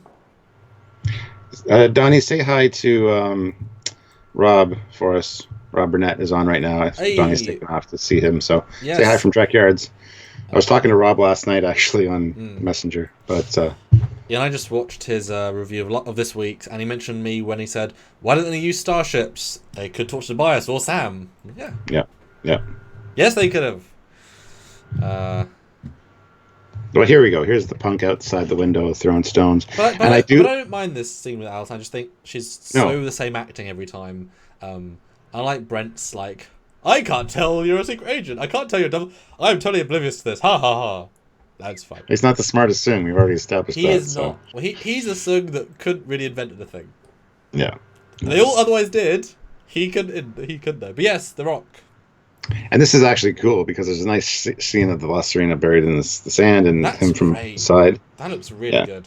It does. Him on green looks like him like normally looks awful, but that wide's brilliant. I didn't even see that in the show. Wow. So he's whipping stones, and apparently the ship, even though it flies through the vacuum of space, is not soundproof because they can talk to each other unless they have the loudspeakers on or something. Oh, but don't logic. Anyway. Tish. He's like, stop throwing shit at my ship, and I'd like to see what a photon torpedo could do at this range. And he's like, I have a bag full of molecular solvent grenades, and I'm throwing rocks. 10 out of 10 line. Yes, and Warren Mills is Captain Foley. Okay, he's coughing a lot. I always cough a lot. It's a seasonal thing. Yeah. We've already established this. I'm fine. Don't worry. Yeah, no, this is one of the best. This is probably the best line in the whole episode in terms of like a funny line. And he played it so well. I mean, I actually like this character and the actor here. Like, it's so well done. But the thing is, him and these two are in a different episode for the entire episode. Yeah. So they're playing their episode really well, just not the episode they're in very well. And boy, he is not on green screen, is he, Stuart? Not at all. That's not a terrible green screen at all. Not at all. Wow. Yeah. Anyway, we're gonna save the galaxy together, guys. Let's go do shit. And then we go in the ship, and they're having a nice conversation. So, I love how Raffi also says, "Oh, look, it's the abusive Romulan boyfriend." Yeah, my problem with this scene is that they don't know him, they've not met him, and they trust him without any sort of proof. Because as far as they knew, the synths are on their side. Like, they've missed a lot of information, and they trust everything he says or any evidence. Like, he hasn't even brought sensor scans. It feels really odd. Like they know this is universe-destroying stuff, and they trust him really easily. It's very easy, and like, oh, we have to fix the ship so it has to fly. Cool. Well, we have to have him lying so we can get them in a scene. But in reality, I think they didn't have anything for Raffi and Raffi and Rios to do, so they made this little subplot because their three actions don't affect the plot at all. No. Like, not one bit. So they just had to give him something to do, and this is the something. All the waste of time, all of it. Yeah, they keep trying to contact Picard. They can't get a hold of him, and then all of a sudden, Narek has a sword to his throat, and Elnor says something in Romulan, and yes, I very much choose to live. Again, awesome. Yes. I loved it. But that was nice. That was nice. Yeah, I give more credit for that. Although, horrible art design again for the room. I guess they have one whole room like this. I don't know. Doesn't matter. It's the conference room. It is. Yep, and then we have the unfortunately dead android, and they're talking about moving the data to be able to move it to an algorithmic processor to be able to give it to the sister as a present, basically. The sister, yeah. Although but they're having problems because of the visual. Yeah. Whatever. Yeah. And I was wondering how this is going to pay off. I actually like how it pays off in the end. Although if you can recover that much data, why not like make a new version of her? But whatever. And I love Brent's swap to like, wait, what are you doing here? What are you doing? We're about to get all killed by murderous androids. Why are you chatting right now to me? So I like his little acting choice. And we both met Brent recently. Brent? Yeah. Brent. And I do like his acting as Alton. Is that his name? Alton Sung? Alton, yeah. Yeah. Because this is not how Brent acts in real life. He is not at all. None of his mannerisms are the same. So full credit to Brent. Brent is not playing Brent. He's playing a completely unique personality. So I want to give Brent a shout out for that, because while he doesn't act it very like super interestingly, this is not at all Brent's mannerisms. Good for him. He made another one. Well, this is where Girardi comes in and says, and she kind of strokes his ego here a bit. Maddox always said you were like good at encryption, so I'm Yeah. running into some encryption problems. Yeah. He's like, oh, well, yeah, sure, I'll go help. Again, not the brightest stone on the tree. No. And she then decides to rip out the eyeball to use on the scanner, which they didn't show it, which is nice, but they did focus on her face and the sound effects, and it's like, ugh. And again, I thought the same thing. What is with them and eyeballs? Yeah. Yeah, but I mean, it's a logical progression, la la la. Although it does confirm that Sung wasn't in hiding when he was working at Daystrom or knew them. Because if she knew him that well, like if he talked about Sung to her, then he also wasn't like this pushes that back. So now you wonder why didn't Data? You know what I mean? He wasn't a secret Sung. He was just a Sung that was never talked about, mentioned, or found. So yeah. But then we get the marshmallow scene. Oh, they didn't have marshmallows, but they had a campfire. Which you have an issue with. You take a look. The ship is fixed. It's powered. They have a holodeck. Why'd they go outside and have a campfire? But we did see lightning in the background, so that's why. Can we just skip this campfires? scene? Campfires are nice. No, we cannot. This is the most wasteful scene out of the whole thing. I don't understand why it exists. I kind of like the play between Narek and Elnor here. I don't like you, and well, if you get destroyed, you liking me won't matter. I do like hearing more of the mythology though behind it. Well, no, sorry, they haven't got away from mythology, Stuart. So I like hearing more of the mythology behind the Romulan tale. So with the drums covered in the skin of babies that were hit with a skull chain, and then the streets will be slick with the entrails of the dead. Yep. And they're like, well, we didn't know about that part, but thank you. I rather enjoyed this scene actually. So I know you hated it, but I like this scene. The thing is, right? It's a great scene for episode 6, right? Yeah.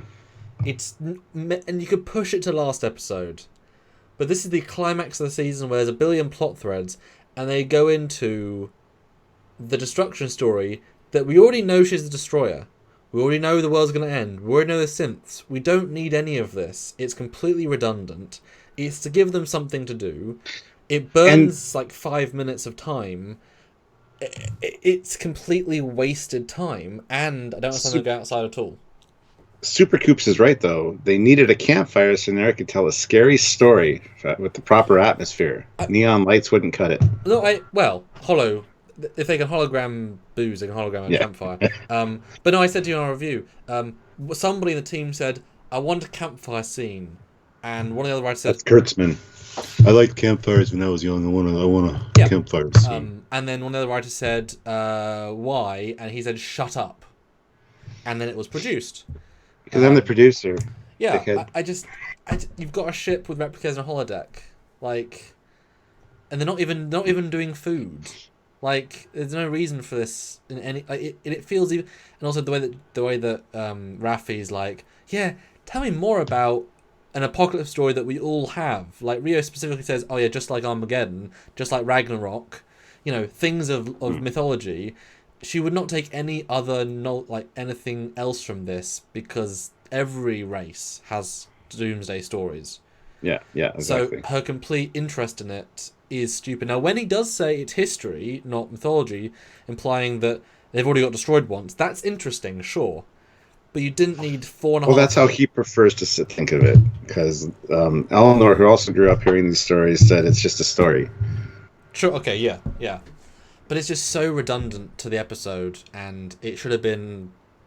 It should have been Narissa and Narek, episode 4, like... He's getting drunk with her, hanging out with her off duty, and they're going through stories, Yeah. And it was fine as a scene, but it was awful here, like really bad for me for this episode. Well, I liked it. That was nice. Sphere. Another Norwegian Kuna 50. Thank you. Deeply concerned about the repairing tool being used in season 2 with all the sexual tension hints, or they can fix Stiff Maddox in the fridge. Well, yeah. Jonathan Erdman, $20. Oh, Thank you very much. thank you. This was a weird mashup of an episode. Some Yep. good, some great, some fumbled around, really. Yeah, why freaking campfires? One style for Starfleet, although good looking is not how Starfleet rolls. Yep. And And it's also weird how they just trust Narek. well, and see, Raffi with her whole conspiracy scene threads and stuff, I can see her being interested in mythology and, like, it's kind of trying to make the connections between the mythology and what's actually happened in history or whatever. I can see her being interested in that, so that didn't bother me either. But she doesn't really ask those sorts of questions. She doesn't, and it's never really expanded on that she sees the connections. You see her a few times during the series going, yeah. But it's never really clarified. It's so subtle. It's like take the same scene, put in the holodeck, right? Just for whatever reason. They're burning the chateau. No, because they spent money to have this put together. This is money they've spent to build a campfire mini set. This is money. Whatever. But imagine if he told her the story and she's asking very specific questions and they give her answers, and this is the secret to how they close the portal. Mm-hmm. Because and she puts that together, and then that's what they bring to the party. Yeah. They manage to override it. There we go, great. But it means nothing, and just like the prophecy in Deep Space Nine with the three Vipers. Yeah, it's like, absolutely. Yeah. A thousand locusts will arrive and close the portal. Oh, look at all the Starfleet ships. Oh, yeah. Yeah, if a thousand voices speak out at once, saying 1,000 starships fire and destroy it. Yeah, 100%. Because that should have been the ending. They're having to close it themselves. Well, actually, 1,000 voices speaking out would be interesting, because that would be Raffi would be like, tell the fleet they have to send us a resonant pulse. Yep. Blah, blah, blah. But that's too technobabbly. That's too TNG for these guys. They don't like technobabble. I don't know if you've noticed, but they don't like solving problems that way. So you could have made the scene really worth something, but if I was in the episode, either I'd edit it out completely, or I would have it as a flashback to him talking to his mum in the past or something. It would just give these actors something to do. That's all it was. They've got a need to give him screen time. That's all it is. Oh, and then it cuts to O in the most ridiculous. She's standing on a bridge by herself, she says, just out of nowhere, she says, to the air, and soon we will go destroy them. And second in command says, you talking to me? No. It's just, what? So cliche. If I was this actress, I'd be so disappointed in my work this week, because you had some great potential, and they squandered all of it. Kelly Boltz says, I love Star Trek and you people suck ass. Well, then, sorry for your misunderstanding. Have we made wrong points? I mean, we're not insulting anything. We're just calling out good. I mean, we've said several bits are great. I mean, each scene is different. Mike Bravo throws in $2. Soon initials are AI. Yes. Oh, Supercoop says 1,000 voices speaking at once. Sounds like Borg. The Borg cube was the only thing that can close the anomaly if all the drones come together, and Seven has to. Oh, that would have given a reason for the Borg cube to be there, and it'd be prophesized. Yep. That would have been great. Oh, damn it! See, that's so annoying. Eugene, 250 rubles. It's completely wasted time. It's a complete waste of time. Trademark copyright motto of the season. There you go. No, only mostly a waste of time for the season. The Starship Mango, £5. Posh Romulan would have been great as a part of a crew. Elnor, the return of the Aussie accent. But would be funny. Narek become part of the crew as well. Yeah, Narek just disappears. They forget about him. It's like, okay. And it's like he was a lead this season who had multiple episodes of time where he was the lead. Mm-hmm. You don't tend to ignore a lead. It was weird. Yeah. It was weird. Jonathan Davies, £2. They could have called out with the Borg. Yes. Would have been good. Then we have the explanation of the grenades. I like the idea of them. And they're talking about they were originally going to go destroy all the flowers, but now they're going to destroy the beacon. Okay, great. Yeah. But they have 12 bombs. They never bring one. So I don't know why he wouldn't try and kill the flowers as well. Because they think... Like, Narek doesn't know the situation at all. So it's weird that you would... It doesn't matter. Whatever. It doesn't matter, unfortunately. It doesn't matter. And again, they trust him without any evidence. Well, none. Yeah. Not a single sausage, apart from they can't communicate with JL. Sorry. Wow. So the plan is... John Luke. Wow, I went there. Oops. Not a single sausage. What a fucking saying. Jesus Christ. You say that all the time. It's funny. Anyway, so the plan is they're going to take Narek back, the person that killed their beloved Saga, and get in there, and they'll have to smuggle this thing in. So Rios is like, the ball. And I love how when they're like checking everything when they get to the city, the android's like, do you play? Oh, yeah, a little bit. Which, they were kicking a ball when they first got there, whatever. I mean, he was kicking a ball before he got laid as well, so we know he likes football. Exactly, yeah. Good Tea Nice House puts in $2.79 Canadian. Thanks. So did Commander O use her 2 weeks vacation for this? I made that joke earlier. Yeah. Yeah, probably. That's funny. So I have a very confused question about this scene where they get let in. Okay. Why did they get let in? Because they don't know that Picard's been snagged. Because he got snagged after they had left to repair the ship. No, I mean, why did they get let in and allowed to walk freely with a prisoner when they've currently got all the humans on lockdown in the facility and going to destroy all the universe? Why did the two guards let them in without any question and walk freely? Because that was in the script. I had such a disconnect at this point, because you'd assume they would say, you're coming with us, we'll take you to Sutra.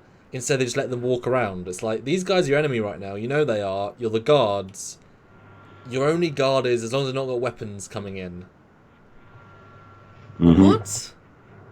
There's a massive disconnect here.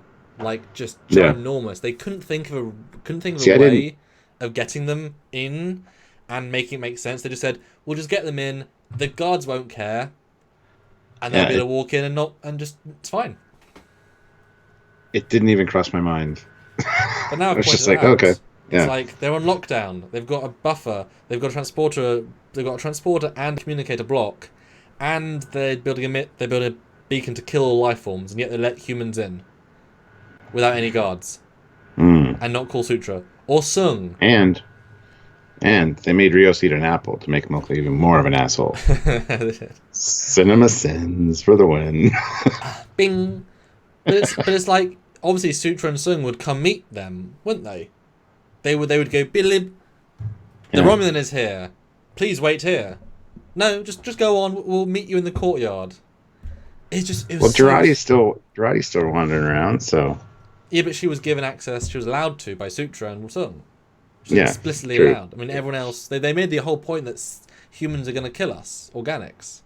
Which is a massive disconnect. It felt so strange. Guys, they didn't. 498 of you here. Let's get to 500. Jeff is making a push for 500, so let's get to 500 likes. Yeah. We can do it. Anna Rita Noonan says, best explanation ever because it was in the script. Yeah, a few of these things. And Johnny the robot on the ledge. Maybe the androids simply are not used to human captives. They don't seem to have much company. I can buy that, but if they were given explicit orders to not let anyone in, which they would be, it's just too easy, There's no challenge. Medallion says, I see what you did there with the eye. And Brian Harvard puts in $2. It's super easy, barely an inconvenience. I fucking love that show. Oh, Jay. It seems like a sense of a throwaway. Yes. Jay English, $5. Imud did it better. Let's hit 500. And Thribbis says, what's with the staffs? I like the staffs, actually. For what they were, I thought they were neat. They look like the tool that they gave Rios. There's just different color in there. You use your imagination. It's like the Green Lantern ring. You can make anything that you think of come alive. Like a big hammer. It's the blue, spiny of imagination. I don't know. K, Destroyer of Worlds, puts in $5. Did anyone else kind of just mentally... Sorry. Did anyone else kind of just mentally when the crew started beating up super-powered androids with karate. Yeah, I kind of went, ugh. Because, I mean, Elnor kicks... I mean, Romulans are stronger than humans, whatever. But we know that Data is stronger than Worf, and Worf is stronger than Romulans, so... Yeah. But, yeah, because they're synth-organic, though, some of them, I assume they're not as strong as, let's say, a pure android like Data, so... But yeah, it was a little bit... The ones they're beating up were the Data-looking like ones. Well, even in the flashback, which we're going to get in a second, of what happened to Saga, Narek is holding her for a while, and then all of a sudden Suture comes in and stabs her with the little hummingbird thing. So I assume it's because she doesn't understand killing, death, whatever. Yeah. But then we get the eyeball because it was set up, and pretty gruesome little prop there. Yeah. And I guess it's what Data's eyeball. I mean, that is wise. See, and everybody complained about Echep's eyeball, which basically had a wire out the back that they cut. This is actually like organic-y. So I'm gonna move on, and I'm gonna go to the toilet because I've been drinking a lot of stuff to try and keep myself energized. So here's Picard, but I'll later this. And this is actually pretty interesting because she walks in and he's lying there, and she's like, Picard. And he doesn't move. It's like, oh, is he dead? Is he having an instant or a moment from his parietal lobe problem? I'm still here, he says. Yeah, so I thought it was interesting. Super Coops, thanks for sharing, Sam. Jaloja.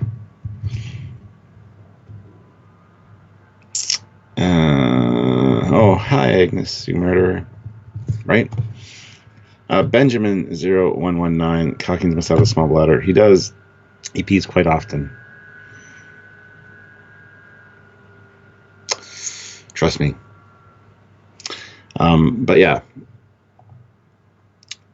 Nice scene. He wakes up and he's like, I'm still here. And she's like, I thought I was a really bad spy, but I'm actually really good. I just got in here and again, kind of a fun scene. It makes you like Jurati more. And up to this point, I haven't really been a fan of Jurati, but it's kind of cute. So not an issue with that.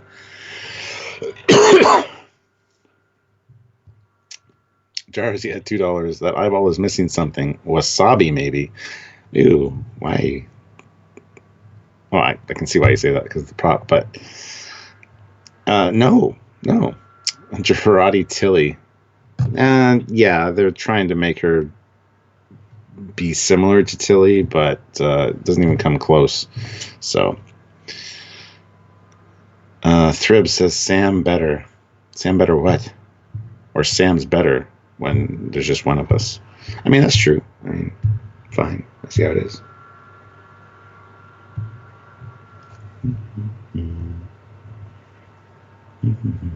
Anyway,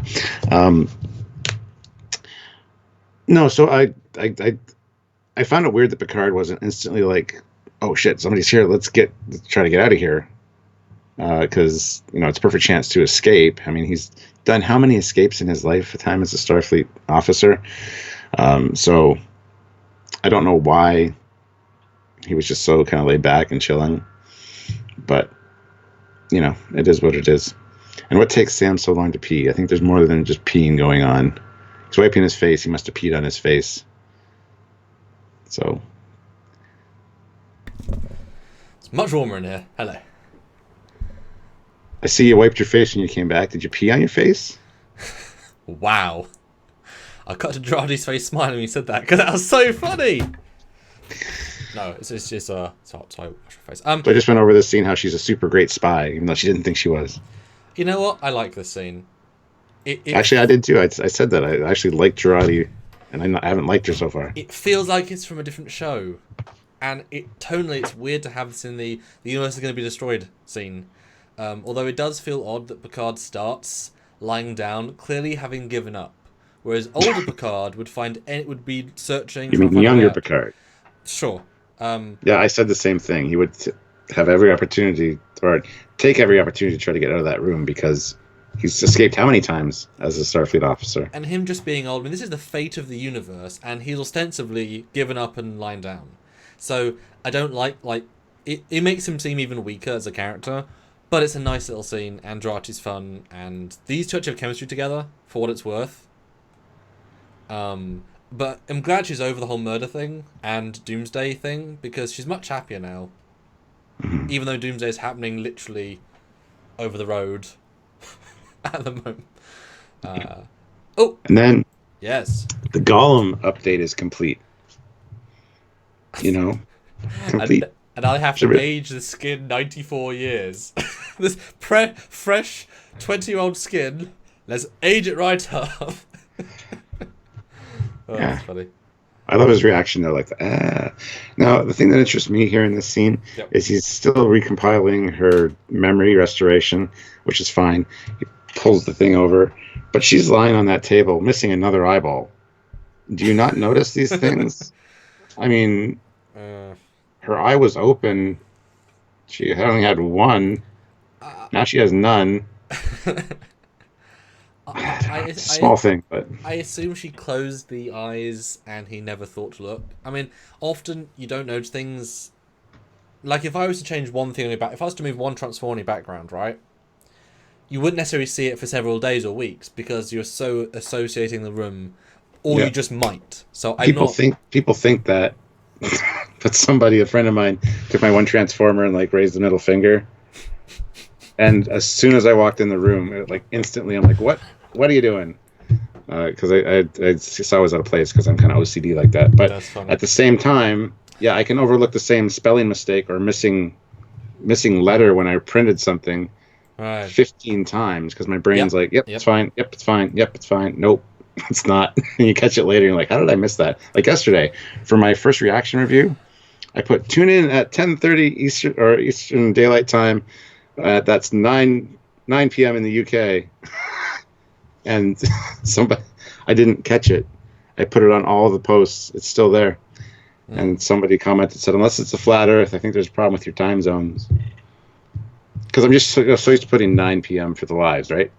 Mm-hmm. Yeah, my brain just didn't register, So very true, very true. Sorry, way off topic. Sorry. It's fine. It's fine. And Streak 9 says he's not the smartest son. You said it yourself. Yes. Hold on, I got to reload the page here because there's something went wrong. It said. But I do like this moment just fine. Brent's acting's good, and I was saying it was probably Sutra. That was my assumption. It makes more sense to be Sutra. I assume more because she's strong enough to kill her. But as you said, I mean, now it could have killed her. Just took two for some reason. She was an idiot, so yeah. Yeah. I still don't understand why stabbing her in the eye would kill an android, but that's just me. Yeah, but his reaction, well, synth organic, so she's might need, I don't know, whatever. His reaction was nice to that, though. Like it actually. Mm-hmm. But it does lead to a very quick turn, which we'll get to in a minute. This is where the heavily rushed, clearly rewritten, clearly reshot comes in, because this stuff doesn't come together properly. And then one of the most embarrassing moments, all four of them are walking around the place completely unsupervised. How do we get up there? Good question. He's right behind them. And he knows where they are somehow and walks up to them for some reason outside. He doesn't know where they are. He's just doing his thing and he walks up on them. They think they're being stealthy, and he just walks up behind them. And yeah, it's a good question. How can you get up there? I can help you. But it feels just the same as Narissa seeing her brother, and it's like, but how did she know to be there? Of all the places, of all the times. To be fair, this is a much smaller area. It's true. So I have no issue with this at all. Okay, I guess they are both going towards the beacon, and he is going to go kill her right now. I guess. Yeah. But I still don't like the fact they're non-supervised. Like they said, we're locked. Remember, they said we've locked down the area. How are we going to get in? Easily. I mean, it's so absurd they can do this. Where is Sutra? Where is people caring? I mean, these are meant to be just. Well, they're all gathered to watch the thing. Yeah. We'll find that. Jonathan Davies, 2 pounds. How many IKEA lampshades have you seen it? You have in that scene? Yeah. Well, even LED light bulb later. So, Yeah, but this and the thing we're about to see really broke my immersion completely. And for the most part, even the Oh, we're campfire. not about to see it yet, Okay, to be fair. but this one, and also this doesn't look like a fan film or like just dudes being filmed outside of like a building. Like a school. Yeah, it's just like four people run up to this blank wall. It's like, oh yeah, we're in a Star Trek thing. Sure we are. SWTX Chaser $2 eyeball is the synth off switch. Yeah, that's what I said last week. Sure. Yeah. It's to put the off switch behind the eyeball. It won't get hit like the lower back. Yeah. And again, credit to this long shot of the ship. Beautiful. And in fact, the ship looks better when you can see it in bright detail. You actually get to see the detailing of the ship. It has much. It has a very runabout style hull. Yes. Yes, absolutely. When visible like this, absolutely. Yeah. Anyway, we're on the ship, and Picard and Girardi. And why, in God's name, did they not activate the emergency navigation and tactical holograms at this point? I would have loved to see them for this battle. Yes. You want me to go? You want me to go attack the Borg cube? No, Borgs are fine now. Oh my god, what was the repair guy? What accent was the repair guy? Was he Scottish? Ian? He was Scottish, yeah. Ach, but the ship was broken out of 5 minutes ago. You want me to fire what? No, I don't know. It's more weird though how they got in. So you're saying they didn't lock the ship? Well, what are you gonna? There's nothing else on the planet but the synths, so why bother? Exactly. But it's a one escape route. I mean, what if and why wouldn't you lock the ship? I guess they could break in if they wanted to, but it just seems odd that they leave the door open. I don't know. I do find it nice that they used the repair tool to fix the ship. Narek was hitting the ship with rocks. They walked up front. Raffi set it down, and it's there. It's on the console right now. It's not like it's missing and shows up magically later. It's there the whole time, so that's nice. Yeah. Okay. Fleet Paw, Swift back. That's okay. So it was $2. Emmett was great. Hated he wasn't there. Yeah, I totally agree. Wasted opportunity. Especially as you can imagine. I mean, neither know how to use the ship at all, basically, and the holograms do because they are the ship. Well, I do like that Picard goes into captain mode here. Report, and she's like, yes. Okay, good. No, I like let's see if I watched Rios close enough. I can do it too. Watch this. See. I mean, as we know though, these ships are on engineering basics. So I'm not against it. I do like how he says I haven't flown in a long time. So I do believe somewhere in the canon he was said to be a helmsman. Like that was his original skill set. That's one of the reasons in Booby Trap he takes the helm. Yeah, exactly. Yeah. So I kind of thought it was a nice nod because he was actually naturally gifted, if 65 years ago. I'm actually fine with that. I think he was probably the helmsman on the Reliant, honestly. Yeah, one of them. Yeah, this takeoff is beautiful. Really nicely done visual effects. Really nicely done. Just lighting, the model. This is how detailed those side ships should have been. This is obviously the hero mesh, but it looks absolutely amazing. And honestly, I like the ship more from this one shot. You know? Yep. Yeah. Yeah, I've seen the landing gear come up and stuff. Very cool. Yeah, beautiful. And then, woohoo, we're on our way.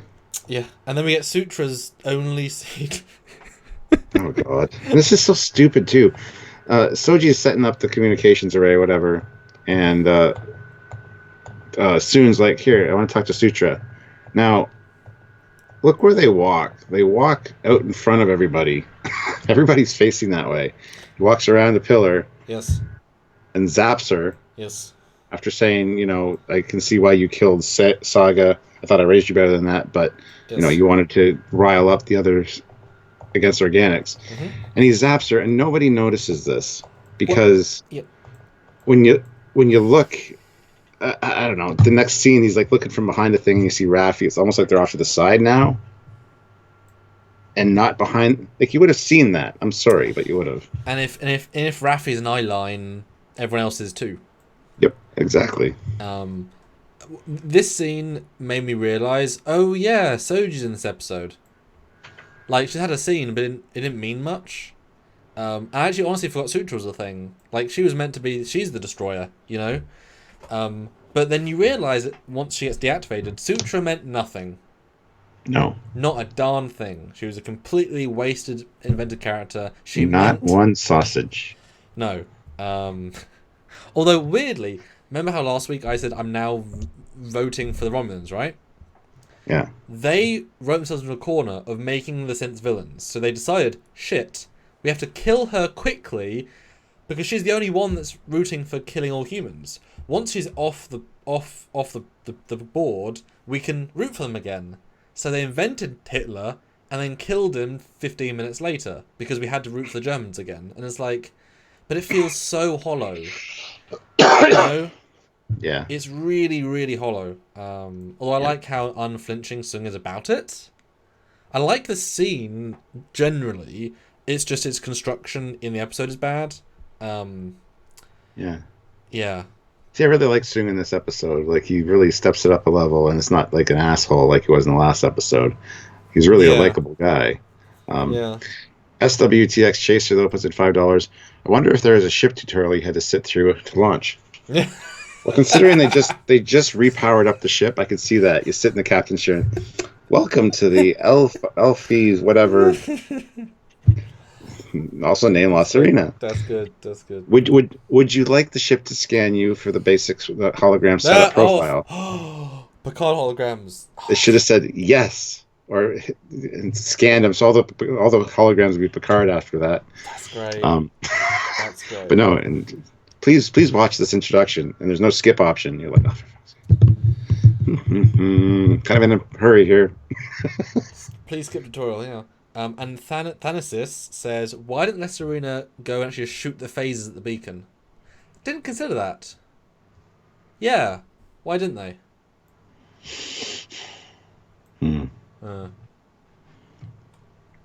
But another plot hole. Yay. This is where Rios and jumps over a fence. Oh, really? Oh, God. This we're is here. Where We're here, Stuart. We're here. This is where... Relax. Don't have... He's going to be out for... Because otherwise we're going to be here for an hour and a half talking about this.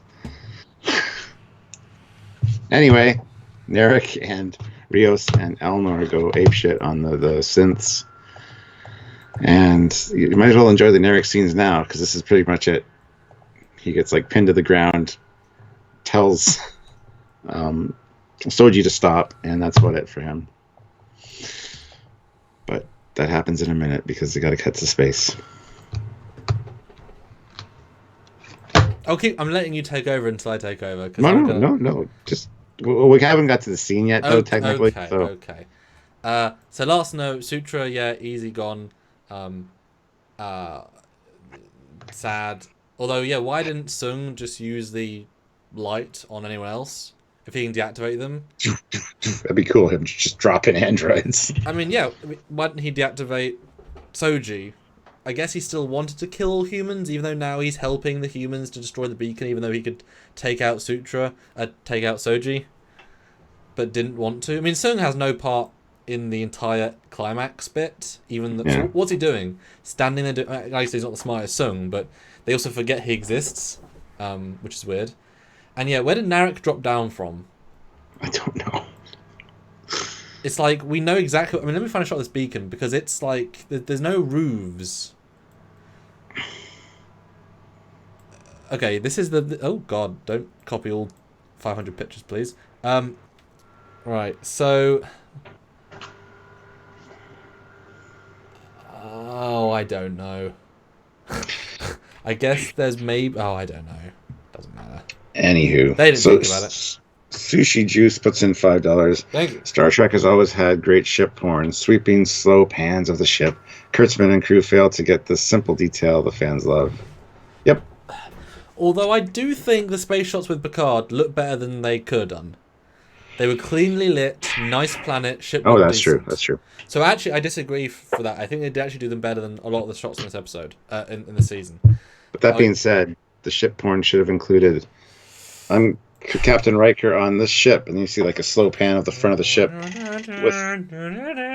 No, you don't want that. You don't want that. You want kind of from the side and come around. Just see the name of the ship or something. Kind of get a nice pan around. Or have it be the Titan and have a really epic payoff. Exactly. I got the Titan out of mothballs, and it's literally the Titan. The Yeah. irony being Tobias's model is better than anything they've done sidewise. But yeah, and it pisses me off that they hit the synths as if that's going to do jack shit. And again, they don't try and stop. They don't try and. Double Guitars throws in €5 with no comment, but thank you very much, Double Guitars. Nice to see you again. You're awesome. Taurus 69, $2, 10 likes till 500. Oh, come on, 425 of you here. Ooh. You guys can hit. You guys, 10 of you haven't hit like. Please hit the like button. Get us to 500. That'd be awesome. I do like the fact that Picard tries like. So what we can do is like, stop talking. I'm busy. I'm trying to learn this damn ship. Give me a few. Trying to fly a ship I've never flown before, but not crash it. Yep, that was cute. I like that. But that was a good line though. So what's the plan? Are you quiet because you're building suspense? Like, I thought he was having an episode with his thing, right? Yeah. Although, as you said, computer activates emergency driving hologram, so I can give them orders because I'm a captain, not a pilot anymore. That's what they're for. That's what they're for. He could have had a whole crew, but the ship shots, I mean, I think look pretty decent for what they are. All right, now are we here, Stuart? Let's see. Yes, we are. All right. What happened, Stuart? You give me the brief, then I'll give you my thoughts. Okay, so, the androids kind of get control of the situation a little bit. They get narrowed down on the ground. He's like, Soji, stop. You don't have to do this. And Rios takes the soccer ball and opens it up. Well, the CGI soccer ball. Which is made of foam on the inside, because it looks like foam detail. And it's got a thing inside, which instantly, because why not, Soji uses the Force. Because I guess it was supposed to fly towards the beacon and throw it up, but for some reason it goes directly to her hand. They could have just done a quick scene of her, like, moving really quick to grab it. She's an android, don't you know? Do you know how she jumped like 1 billion meters as Daj in an earlier episode? Exactly. The one where she died? One quick edit of quick hand movement would have been better. Happens? Oh, then she Supermans it into space. Well, into the atmosphere anyway. Whips it. Oh, so what was the point in the bomb subplot? To give them something to do. Ah! Yes! You know it's true. Yes. Girl, you know it's true. Captain Marbles, it was magnetic, she has metal hands. No, she doesn't. She's an organic synth. That's the whole point, she doesn't. Exactly, yep. And besides, there are more things that are metal around her. Why? It went through synths to get to her. So clearly not organic. She's clearly not metal. So I think everything about this scene is wrong. As a quick summary. It's just funny. Why would Narek even say, Soji, please don't do the thing that you know you want to do? Why are you wasting your breath? I know he's the dropout, but she'll listen to him because they made sexy time. Often. But I do like the fact that they're de-escalated very quickly. I wish this had been without a cut in between. I wish we'd had a scene where he punched 2 synths, they took the punch, undid it, and just grabbed him. It's like, oh. Yeah. You know what I mean? That would have been a better edit. It feels more like a fight, but it can't have been a fight. And then I'm wondering, why does no one turn to Rios, who's in an eye line, and just grab him? Why does no one care? It's like they have guards. They're standing there. You can see him. They're the 2 bald guys. It's like, he's right there. They know they're no threat, so why would you waste the time? Because you're trying to kill all life in the universe, Stuart. Yeah, but you don't start piecemeal like that. And then, I don't understand this. It zooms to her hand. The editing is so awful. This was definitely a longer subplot. They just cut down for time. Because they even say he has to throw it. They say in dialogue, you have to throw it, and it's got a quick timer. But it just zooms into her hand. It's a comical scene. It reminds me of Looney Tunes and the Acme Corporation, like bombs that do whatever you want. It was absolutely ridiculous, and it completely wasted scenes. Everything about it, just hey, that was a pretty refined. I didn't say that much. I think I didn't go on that large a rant there.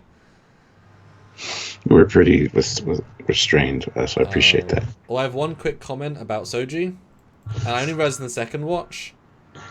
The writers realized we have nothing for this actress to do, so we're gonna have her stand at this beacon and move the air for about 15 minutes. Like, did you realize that watching it again? It's like, well, we have to have her do something, and so let's have her move light to light. Like, it doesn't mean anything. You know what I mean? It's not. Yeah. It's just because she's not needed in the scene, but we have to give her something to do. So let's have her move light. What does that mean? I don't know. Weird. Then we get the scene of La Serena, which turns into a wireframe. I like that. Which is really nice. It's a really nice transition because we got Narissa on the board cube targeting weapons on La Serena. Zeraxis puts in $2. Acme Synth Begone 9000. Mm-hmm. Yeah. Yep. Although credit for the set piece. This is the best the Borg ship has ever looked. This alcove bit. This looks great. Like, it's got depth. I mean, how much they build and green screen? Because I can't even tell. It's pretty good. I don't know. Weird. But anyway, Seven shows up, and yeah, there's a little bit of a scuffle. And while she's disarming her, because she tells her to whip her, strapped her down the shaft, and she says, I'm unarmed. And she's like, I doubt that. And she's pulling off the knives off of her, and she's like, you're really pretty. Because we need to tell the audience that Seven's a lesbian by having other women say she's attractive as a foreshadow. Yep. Wow, writers, you really get points there for writing. What does she call it? You're very pretty for a meat stick, or whatever she said. I don't even know. She made it was pretty clever, actually, because she's not all organic. So anyway, but yeah, it just turns into a kicking each other's ass scene, which is very forgettable. It's not great. I mean, it ends kind of nice, but we're not there yet, unfortunately. And as soon as they scan the La Serena, I'm thinking, why doesn't... This is actually a plot hole that they didn't even think of. Half meat. That's what she called her, sorry. Oh, okay. Yeah. Why doesn't Narissa fire the Borg weapons on the synth beacon and the building? You've got functioning weapons, functioning targeting. Like I told you, no line of sight from the Borg cube to the settlement. And like I told you, torpedoes are self-guided. But they're not, unless they're looking for a tailpipe, and they're looking for a... Which is a great retort. But you really... Yeah, I mean, I know you're joking, so I'm not going to go on. But it's like, you've got weapons. Shoot the beacon. Save the galaxy, Narissa, you little bitch. I don't know. Shit. Please, save the galaxy already. You could be the savior. Come on, do it. Jonathan Davies, 5 pounds. The antenna controller looks like the ops and con stations on the Sovereign Enterprise. I don't know. Anyway, back in space, the Romulan fleet appears. Yes. I got to admit, the shot from the top was kind of cool. The ship looks pretty interesting from the top. Where is it? Hold on a bit. Yeah. It's they're not bad. Although it's still weird they're all warping that close to each other. I mean, it's just bad driving. It's good driving because they're in formation. They're on point. And again, it's one of those things that less is more. You know what I mean? It's just noise. It's not actually... It doesn't look great. It's just noise. It would have been more effective to have 10 ships, or 7, or 11. You know? Weird. Yeah. Too many ships, for sure. And I love that Picard says... Oh, she says, warp signals incoming. Is it Starfleet? No, it's Romulan. Fuck. Well, yes. But it's like, well, she would have told you if like, you have long-range sensors. You would detect them incoming. She didn't tell you they were incoming, which is one of the plot holes I have later on. Why couldn't they detect the Federation ships incoming, given they were also en route for a day? Because they're new designs. They're low sensor profile. The La Serena can't refine its sensors enough to pick them up because they're new. It's the best thing ever as far as Starfleet ships go. And you think Romulans wouldn't want to mask their warp trails and be clever enough ships to be shielded? I don't think they cared. It was an unclaimed system, so they didn't have to worry about the Federation. Space. Literally in their space. They violated borders for this. That's just another plot hole of, who cares? But yes, they all warp in, lots of green, and then we get 1 of 5. Target them! Prepare to fire, part 1! That's all she's going to say for the next 10 minutes. We should have had the guy over on this say, "Are you being silent to create dramatic tension? Should I fire yet? It's ready, it's flashing, it says fire." The button's right there, Admiral. Just. It would have been great if he said, "Sir, I was pre-armed. I'm ready now. Are you?" Yeah. So I'm a tactical officer. I'm ready. Yeah. I've been ready since before we came out of warp, actually. Yeah. I play Star Trek Bridge Crew. I know you got to be ready when you're on those stations. So Eugene puts in 250 rubles. If only we had some Das Ex Machina TV stick. Jeez, that was physically painful. The most cringy moment. Which one? Where she says, "If only we had the neural replicator," or whatever. Oh. Which isn't, because she knows it's there. She's had all this time with it sitting there to see it. Yeah, so when she grabs it, it's not like, "Oh, I wish we had." "Oh, wow, there's one here." It's like, I know it's there, so if only we had one. What? We do. Yeah, there's so many more problems in this episode. I don't think of that as a big problem, you know? That's just not one of the top 10 plot hole things. And we'll get there in a minute for sure. I'm just trying to... I want to... We'll be there in a minute. There's an actual line of dialogue that Narissa actually flubs. And it's still in. Okay. Didn't notice that. Yeah, there we go. Okay, I've got it. But yeah, I love the shot of them coming out of the clouds. That's beautiful. Yeah. Although, if they're left orbit and the Romans are already there, why don't they shoot them while coming out of orbit? I don't know, but before that scene, it's cool. It's cool to see the Romulan fleet from the planet of the planet's surface. I thought that was kind of neat. Yeah. But don't know if it would exactly look like that. Oh, but that's no. okay. No. And also, you can see that in this version, the Admiral ship is really far ahead, but in the other one, aren't. They're like, it doesn't... Different VFX. The general ship. You called her an admiral. Sorry. The Commodore General Admiral. I mean, a different artist worked on that shot because they're not... They didn't look at each other's shot before they invented the shots. But that happens all the time in this show. But yeah, visually, the plants look gorgeous. I mean, they ripple in the lack of atmosphere. I just realized how dumb that is. Oh, damn it.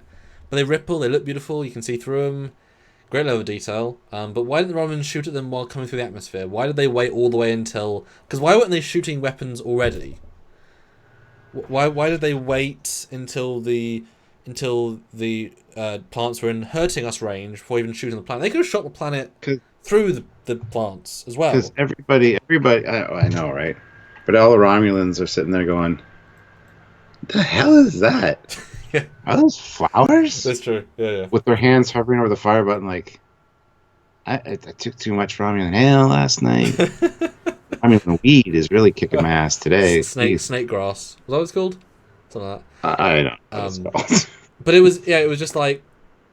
snake leaf. Snake leaf. And because, Space is 3D, why didn't 100 of the leftmost ships just do this shit? Pew. Like, just move on the Z-axis and fight the planet. Like, you don't need to shoot all 217 ships forward. You can move the ships, maybe cloak and go around. There's a lack of thought in this that is so apparent, and it boggles my mind. It's as if the Romans don't want to kill all synths and save the universe. But they've spent thousands of years trying to do that, and they're finally here. You'd think they'd be smarter about it, which is their entire purpose for existing. Yeah.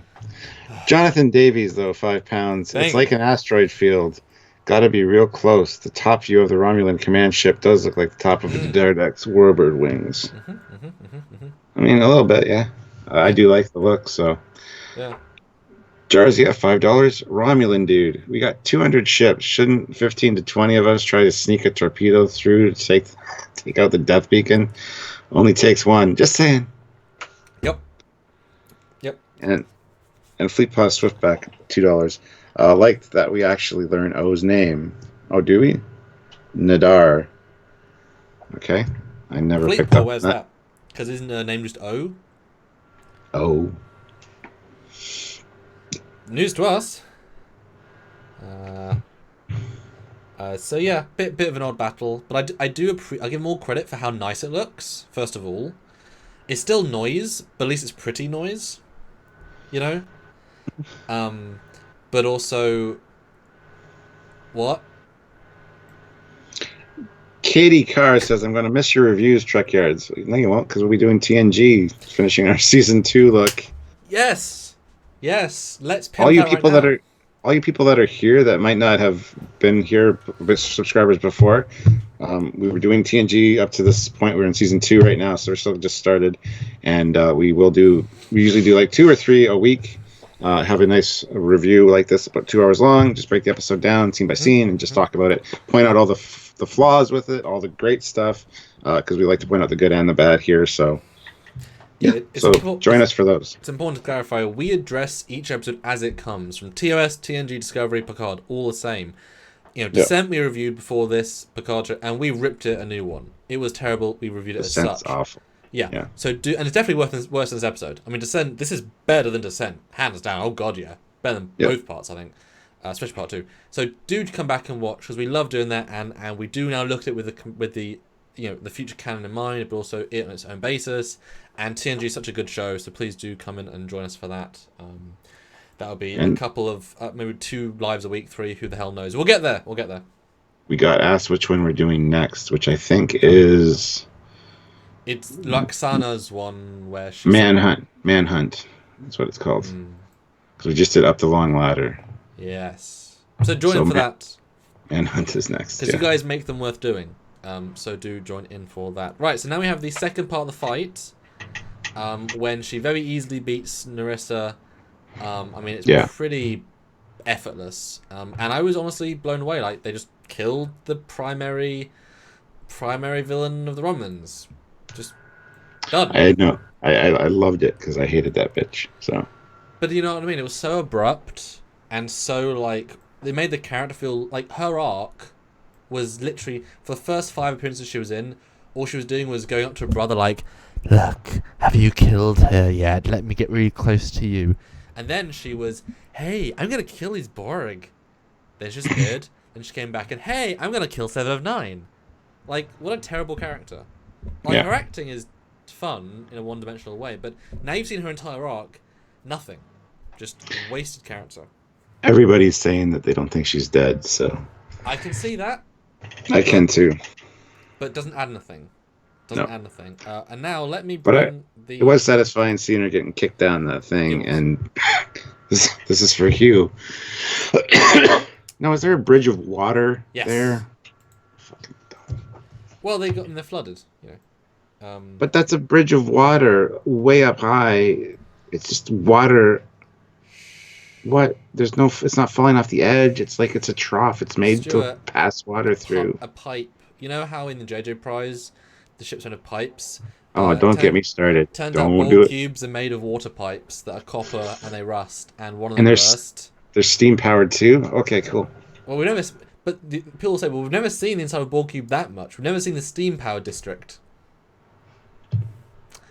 So now we have the dialogue flub that they kept in. Narissa says, and all she got for her birthday was assimilated. Mm-hmm. That's not proper grammar. It should be assimilation, or that's not a grammatical sentence. So it just made me laugh both times. That. Okay. I mean, do you not think that's not a correct sentence? No, it's perfectly fine. Perfectly acceptable. And all she got for her birthday was assimilated. Yeah, she got assimilated by the Borg. But you'd say all she got for her birthday was being assimilated, not was assimilated. It sounds like you're saying all my presents were assimilated. Like, say that out loud and see if it sounds right in your head. It does. All she got for her birthday was assimilated. I love that. Is this an American slang thing or something? Because that is a, for me, No. as understanding English, doesn't make sense as a. It's Everybody's missing a saying that. word. Everybody's saying that's perfectly fine English. Sounds fine to me. Yeah, there's nothing wrong with It's it. bad grammar, yeah. UK English versus this sounds wrong. It's incorrect grammar. Sounds great to me. It's fine. So it's perfectly Yeah, okay in so British. depends where you're raised, I guess. It's perfectly fine. It's almost like a play on words and a joke or a pun with the way it's said. All she got for her birthday was assimilated, which is just funny. It's like a play on words. Anyway, I'm not going to It should be focus on this. assimilation. No, because all she got for her birthday was assimilation. Would Yes. work as well, but assimilated, I think, sounds funnier. It's not a line flub at all. It was written that way. It's supposed to be like a joke or a play on words. So I have no issue with it. Okay, well, I'm not going to go anymore, but I think this is I call that absolute flub, and for me, I can't. Okay. Anyway, she turns off the shooting, back to the space battle of. Well, it's not a battle, it's just shooting plants. I mean, it's a weed control. And that's fine. You get some pew-pews. I do appreciate how quickly the flowers do die. Credit to them, it wasn't a long, drawn-out thing. Yeah. And we do get some laser beams. They're not just pew-pews, there are some beams as well. Yeah. Yeah, but this is just visually noisy, and I hated it. It wasn't good. There was too much on screen, and it just didn't work for me. And I also don't buy that Picard could pilot in between all the pieces, as it's implied. Because there'd be hundreds, thousands of pieces of shrapnel, but whatever. Doesn't matter. But then we get the Girardi faces. If only we had a... That was kind of funny. And she's like, "Well, they took out 17, only 200 more to go. How are we gonna try and make some more time for Starfleet?" And this is when I thought again, if Starfleet was on their way, you detect them on long-range sensors. So clearly they're not on their way because you would detect them. I mean, you detected the Romans 2 days away with Borg sensors and on your ship sensors. Like, it's such a plot hole to say they all had stealth fields and they couldn't be detected. That's such a cop-out of non... You know what I mean? You'd be scanning for them. You would know them ahead of time. Doesn't make sense. And Jay English puts in $2 and says American English. Yeah, it's like a joke. It's like all I got. I went to Disneyland, or I went to space, and all I got was a stupid shirt. Just kind of. It's just grammatically not formed properly, but that's fine. It is for us here, though. Okay. Hill puts in €10. What is with that? No comment. But What? thank you. What is that picture that you've got as your thing? Looks like an Iron Man zombie. Cool. Weird. It's like a protoform Iron Man. It's cool. And then we get the Picard maneuver joke. Oh. Little gag. Yeah, there is a Picard maneuver. I thought that was funny. Because why would you know about that? It's a Starfleet maneuver that's relatively obscure. Like, it's not. We've talked about this. It's not useful in average combat. It really isn't. So I like the fact that they have this whole conversation about it. Yeah, there was in the Enterprise with Stargazer, and that was a long time ago, and it wouldn't work in this situation. I loved it. Yeah, it was good. And then she's like, but this thing will help us. All we need is this, and it is this. Although then the face... It's like, how many thousands did the goofy face bit cost they could have put towards up-detailing their hero mesh of the spaceship? And that was worth the money? Really? Like, it's not the end of the world, but you know what I mean? All the money they're wasting on screen compared to what they should have been spending it on. It's just weird. And again, this is the murderer that saw the destruction of the universe, and here she's smiling like an idiot. It's like, again, really? Yeah. But all the ships will have warp signatures. Yep, here they come. Oh my god, there's hundreds of ships. An unidentified ship, nonetheless. Well, first you have him talking to Soji saying, "I'll give you my life. I'll sacrifice my life for you, Soji." She's like, "What do you want?" Yes. And he's able to pilot through a hologram of her face while not being hit. Whatever. Bit funny. Fleet Pass Swiftback put in $2. Oh god, nightmare fuel. I don't know what you're talking about specifically. Oh, all the Girardi faces. Gotcha. And isn't it great how O once again doesn't shoot at the planet? Just yeah. Doesn't. She's like, This would be like Formation 5 and 6, attack the planet. Yep. Formation 3 and 2. Follow me, and take out these ships. You have 200 ships, right? She's a very bad admiral. She's a very bad commodore. She's not very good at her job. Yeah. She just isn't. Yeah. But yes, then all of the ships come in. And they fire, and they actually hit the real ship, which spins. So all the other things spin, Yes. and then they just disappear. So it was lucky them. It was a distraction that lasted all of 1 minute. Mm-hmm. But as we said in our other review, it's the 1 minute they needed. But it makes me laugh though, because this is a low-end cargo ship, and even if 50 low-end cargo ship warps in, the Romulan lady wouldn't find that a threat. Like, it's not a threat, and yet she treats it like a threat.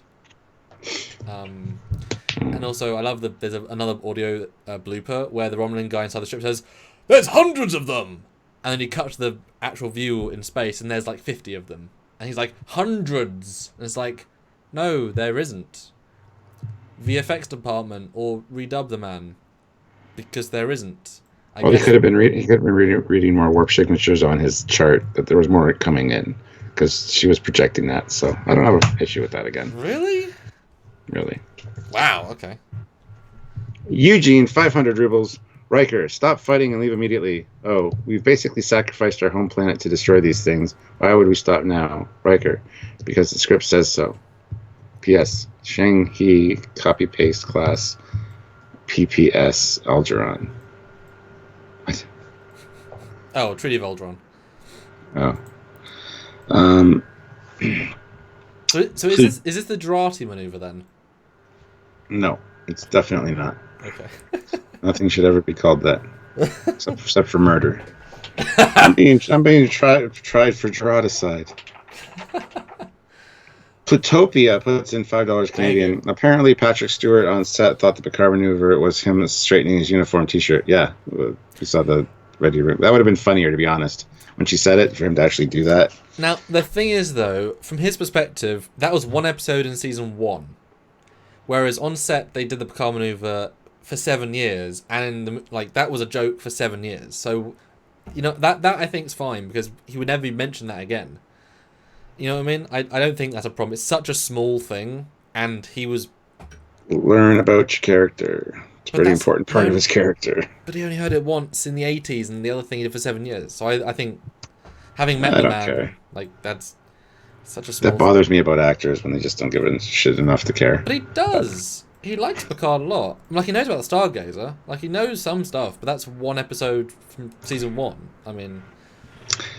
Well... Charles puts in $2. Thank you. This whole 10 episode would have been a TNG 1 or 2 part. Yep. Yep, yeah. You said that. Yeah. Brian Harvard, $2. 219 ships was overkill. 3 to 4 would have been fine. Yep. Well, yeah, 7 or 8 would have been better, but yeah. Yeah. Or we bought 10 ships, and there's 2 planet-killing ships, 2 small ships, small warbirds, yeah. Yeah. Hill, what, €5. Thank you. Wanted to say that after this catastrophe, do you think there will be a normal series Star Trek in the future? What does normal series mean? Episodic, good quality, I guess. Episodic would be nice. I don't know if they'll do that, though, because it's not the way television's made anymore, unfortunately. Well, I know that the guy that plays Pike, Anson Mount, he said, well, obviously, if they pay him enough, he'll ignore his principles, but he said the only way he'll do a Pike show is that he wants to be episodic and be a good story of the week sort of show. Yeah. And obviously, if the star of your show doesn't want to come back, I mean, at some point they've got to give in to that if they want him back. So I can imagine that might be of the week with some sort of override story, but still of the week. Yeah.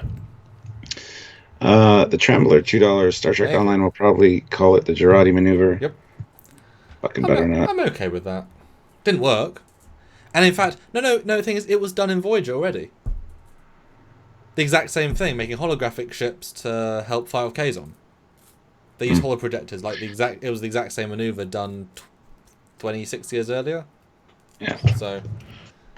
Jersey there we go. $2. Taurus did it first in basics. Old Maquis trick. There you go. Haha. Mike Bravo, $2. The Thank new you. Picard maneuver equals us paying for this series. Yeah. And Cornelius Iron puts in $5. Yeah. Here's the thing: wouldn't Starfleet be severely compromised since she was the head of Starfleet security? Yes. Heavily. Yep, they'd have to change a lot of shit. Yep. Restructuring of Starfleet is in order anyway, so. Yeah. Then we get. Also, wasn't it weird that did the Lacerina have shields? Because it hits it with an explosion as if they haven't got shields, whereas they should have shields. I mean, they're not damaged at all, but it's like shields maybe. I can see him not knowing how to get the shields up, and they're not up. I don't know. I mean, you just say computer raise shields. I mean, Or red alert. Computer activate emergency tactical hologram. Mia, what the? You now got shields up. He's not dumb. He's just dying of a neural disease very quickly all of a sudden. And he doesn't know how to operate the ship. It's a new ship. Yeah, but you know that shields should be engaged. I mean, that's not. Yeah, but knowing that they should be engaged and knowing how to do it is two different things. But you just say red alert. Shield go up automatically. Not on a civilian ship. But Rios was a Starfleet officer, so he would surely give them the same. He would probably have made a modification, yes, but still.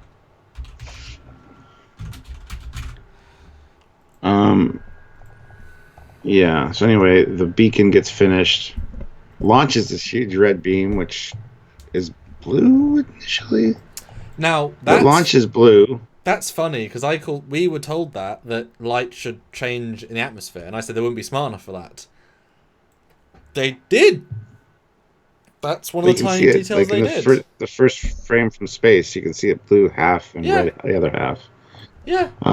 They did that detail. It starts creates this portal in space. Yeah. And then it's time. Well, the guy says the beacon's activated, and then she's like, "Great! And target them for the third time, please." Sir, I already had them targeted. I just had to change the cursor. They're pre-targeted. Good, we'll wait for my order. Wait for my order.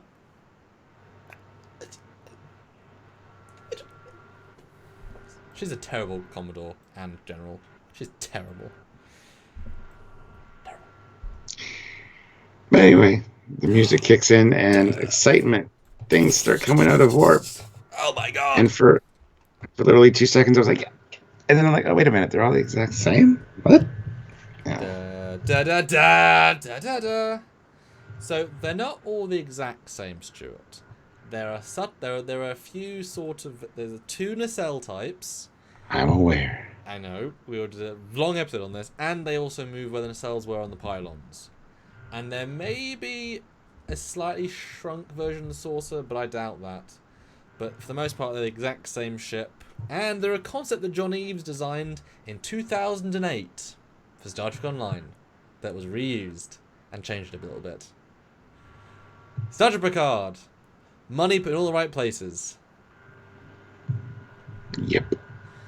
Wouldn't it have been nice if it was just like some Defiants and Akiras and Sabres and the Eagle Moss models? Because the Eagle Moss models are higher detail than these models. Literally. But if you want to learn about the detail, yeah, watch our episode on Saturday. Tomorrow. Yeah. J. English, $5. Star Trek Online Reject Fleet. And Paul Johnson, £2. Are the Romulan refugees or a major threat? Yes. Exactly.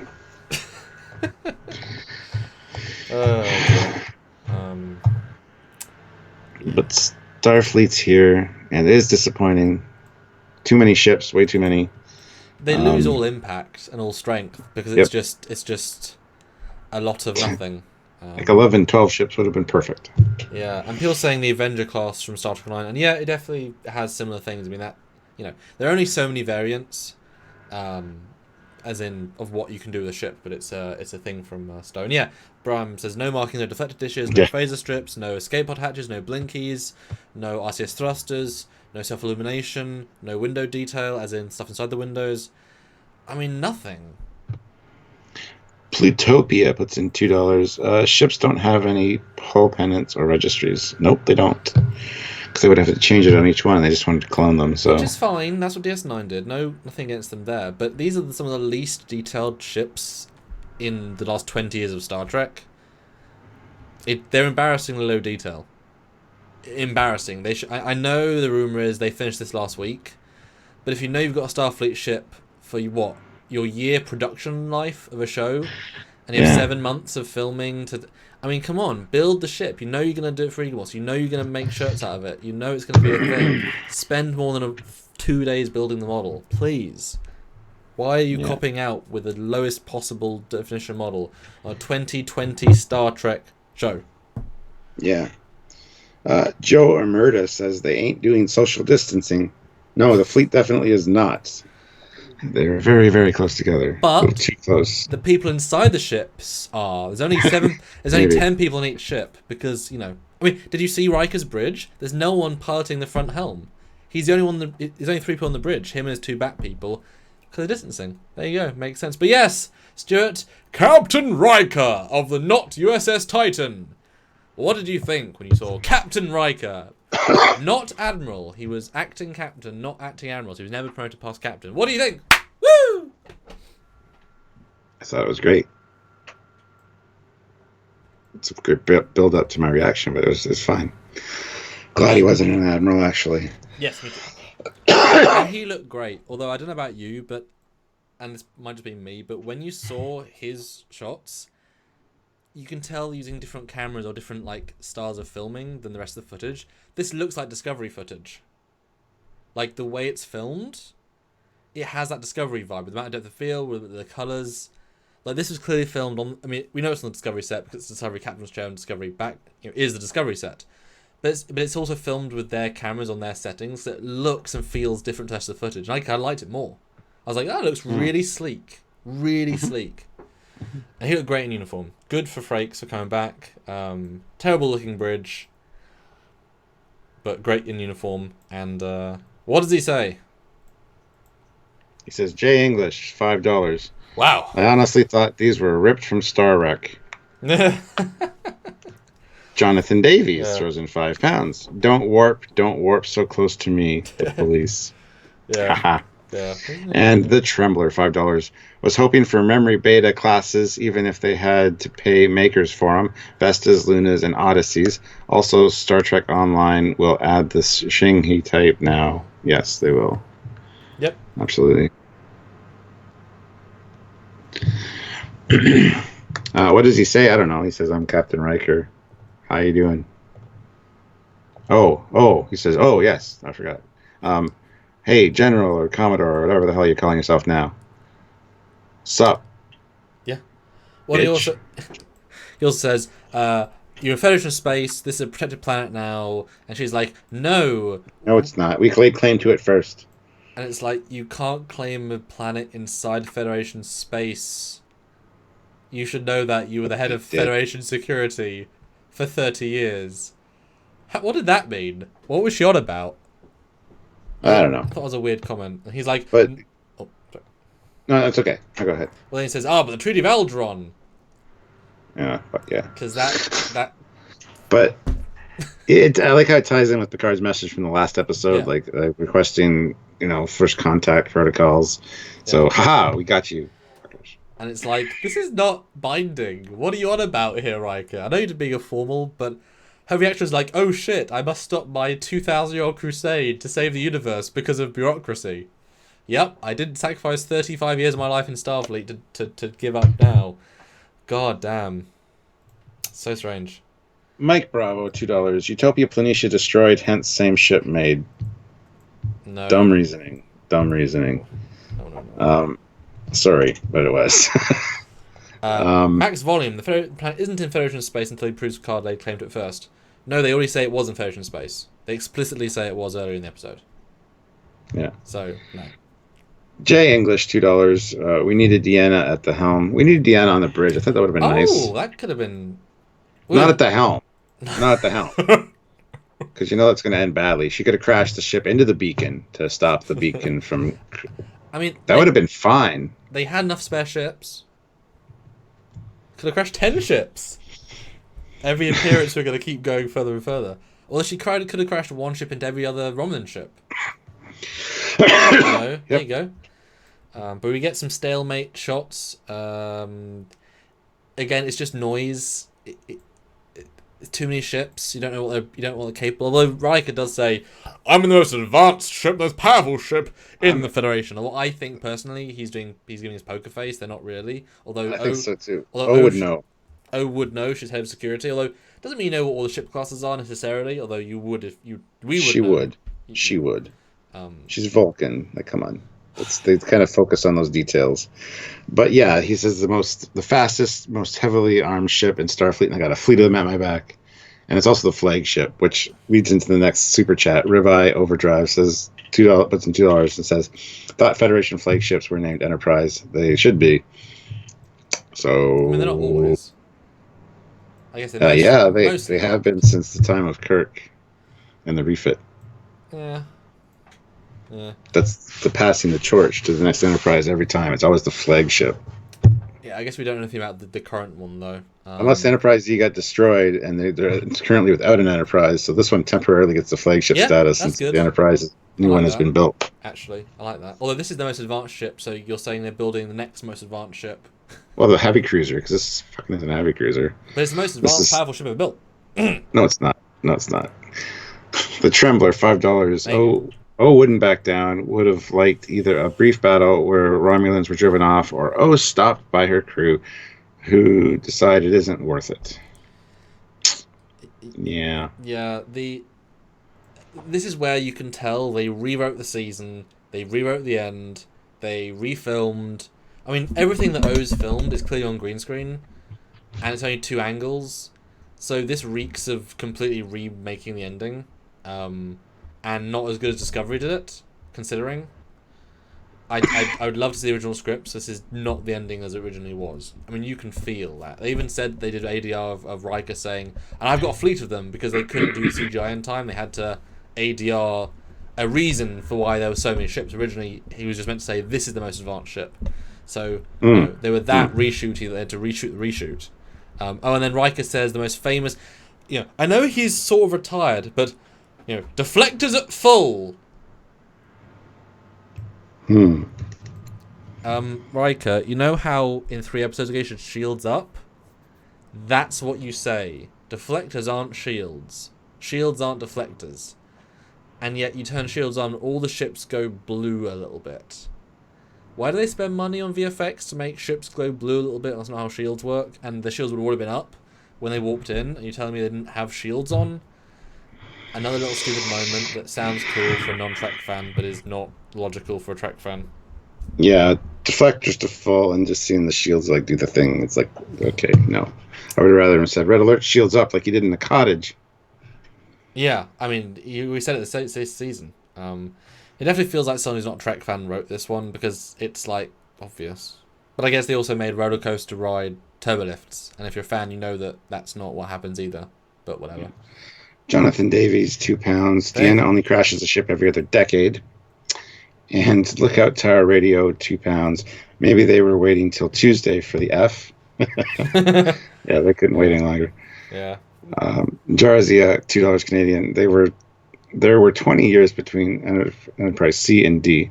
Yeah, so I mean, passing off the flagship mantle until the next Enterprise can be christened, I don't have an issue with. No, it's interesting. Now, one bit of credit I want to give them, these ships are not massive. They're actually very small, considering. They're probably only Akira-sized. I mean, the E's bigger, the D's bigger. If you look at window scale, they're actually a huge window. So, yeah, I give them credit for small size. Although, Thribis says, Frakes would have known better and would have changed the line. So there's reeks of reshoot that they were very rushed, that if he actually had time to think about it. Because he also directed Discovery, where, he knows things should be other things. So it is weird that line got through, because that's just not correct. It's just not right. You know? Weird. Taurus 69, $2, 8 likes to 550. Ooh. If 8 of you haven't hit like, please hit the like button. Let's get those up. Shields up. I mean, engage deflector likes. I mean, yeah. Hit the deflector button. I don't know what I'm saying. much like Riker. Let's see. Oh, and then Picard starts having his incident with his pain. And Girardi whips out a med kit with a tricorder attached to the side, which is a different med kit than in the last episode. But that's okay. Scans him, and he asks for some drugs. I forget which one, whatever. Mm-hmm. But we get the actually accurate hypo spray, which is nice. It's great, yeah. He messages Soji again and says, "Don't do this. You got to stop this." Mm-hmm. Typical Picard, But it's very similar to everything else he's done. Like, he's not doing anything new, really. And I quite liked that he's like, with the hyperspray, he's like, this will just hasten the inevitable. I guess it's like a stimulant which keeps activates the brain more. But it's so weird that he goes from being probably years left to minutes left, basically. And even if, this drug can, if she knew this drug would make him go from years to minutes, then she's basically killing him as well, in a sense. I guess she already killed Maddox, who cares? But it does feel weird, the sudden escalation to beyond escalation, Yeah. Fleet Pass Swiftback, $2, 555. Sweet. Thanks, guys. Thank you. But he does his whole speech about how synthetics are important and blah, blah, blah. It gets broadcast to all the ships, even the Romulan ship. And O's kind of staring at it like, oh, okay, maybe I see your point. Fine. Just dumb.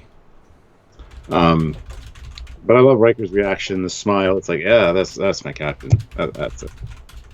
I'll learn from the best kind of deal. But yeah, we get the tentacles doing their thing, coming out through the hole, and we're excited to actually see what the hell this thing is. But he finally convinces Soji, and she smashes the console, shutting down the beacon and therefore the little portal in space. And I really expected it to close and just snap those tentacles off and have them drift, or perhaps maybe reactivate and take off. This is going to be a problem later. But no, they just all pull back in, nice and neat. Oh, you guys aren't ready yet? Oh, you're not dressed? Oh, shit. It's as if the plot they were going to do, they sort of said, oh, quick, nope, let's not do that, and undone. Yeah. It is very abrupt, for sure. Well, I don't mind his speech, but I still don't really think it's enough to... And when they cut to O's face, you look as if she's being convinced. Yeah, and exactly. You're like, no. All of her... this is thousands of years of her life in terms of her generations of people.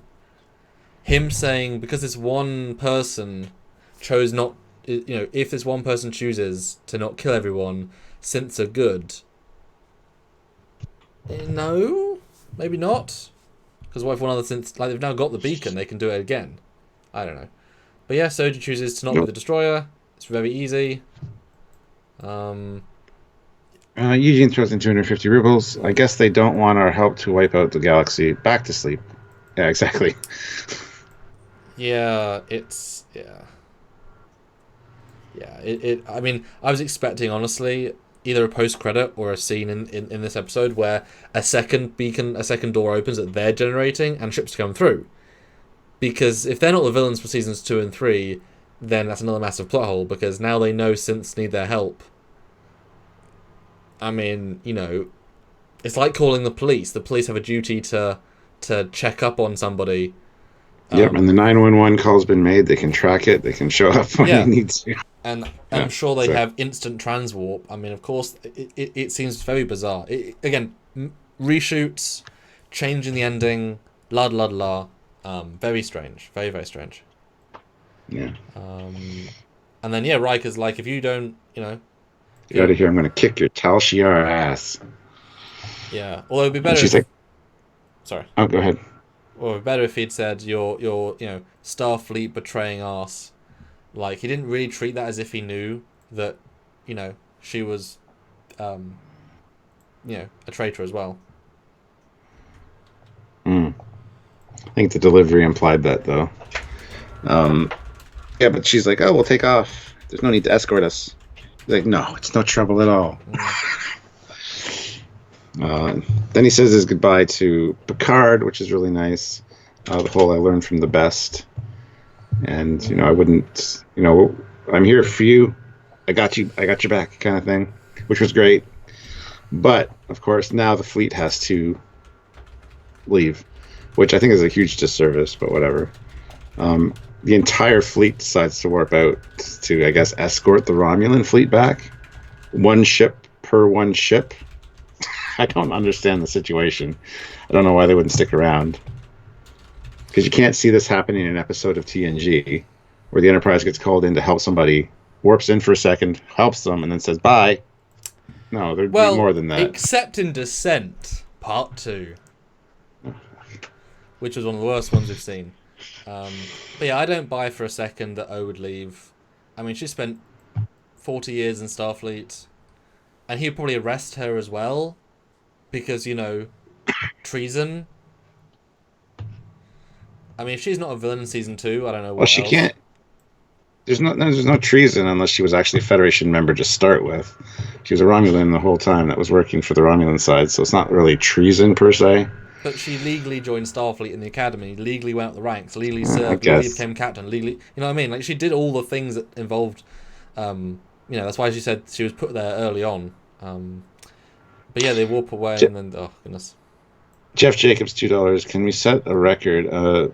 The march to 600 is real. There you go. 600 likes, guys. Hit like if you haven't. Eugene, 400 rubles. Alex Kurtzman, I got it. Let's kill Picard, but resurrect him 5 minutes later. Nobody expects that. Also, don't kill that Data guy. Assistant, but sir, Data is already dead. Alex Kurtzman, I said kill Data. Sure. The Trembler, $5. I could accept the portal tech doesn't give location data to the super droids, but the show would have to say that. Yep. Yeah, they did not make that clear at all. Yeah, the Federation fleet warps out, and then we get some. Again, he's holding the back of his head. He's in pain. He's getting flashbacks to the vineyard. And Data as well from his dreams falls on the floor and is essentially dying. Yeah. And Soji's like, "I'll beam you down." Yeah, and it is very, very weird Riker leaves. At least he would stay just to see what's going on, because obviously O would have left a cloaked ship here to bomb the planet, because she wouldn't leave. Yeah. And therefore Riker would leave several ships just in case. Because all it would take is one ship to double back and fire one torpedo and destroy the planet building. But whatever, we have to wrap up quickly. Says us and the show. But yeah, they beam him down, nice and easy. I kind of like how simple that was. Like, oh, I'll just beam you down. Like, that's very future-y. And then yeah, we have the official Jean-Luc Picard death scene in Star Trek history. He's dying to save a planet of people, and it's incredibly abrupt. He goes from being, I was mentioned that you're probably dying in episode 3, and then they ignored it for 4 episodes. They mentioned it, ignored it, and then they kill him. He dies. Wow. Yeah. Dead Shinzo, $2. Kurtzman Shaban should be let go. So many plot holes. Yeah. There is a lot. Now, what did you think of the actual death scene itself, then? What was your vibe? I thought it was very well acted on Patrick Stewart's part. He did look freaking dead. He looks old and frail there. I loved everybody's reactions. Girardi, of course, cries. Raffi cries. And Rios is trying to have that stiff upper lip kind of thing going on. Yeah. Elnor, him saying goodbye to Elnor was nice. But he didn't say much. It was appropriate. Although, for some reason, I thought... Well, last week he said, I'm proud of you. Because for some reason, I thought him saying this week, I'm proud of you. And it's like, why? He didn't do anything. Yeah. That was last week, I know. Jay English puts in 2 hours that Picard didn't laugh at his death. Yeah. No, I actually really liked the death scene. I thought it was well played. I just wish that he would have had his actual friends around him and not these people. Well, it's like when it feels very similar to when C-3PO says Oh in yeah, Rise of Skywalker, but at take least one last look at my friends. who I've known for 2 years, and you all been abusing me for 2 years. Yeah, I mean Riker. Come on, they already had Frakes. They had Riker. He should have beamed down and helped.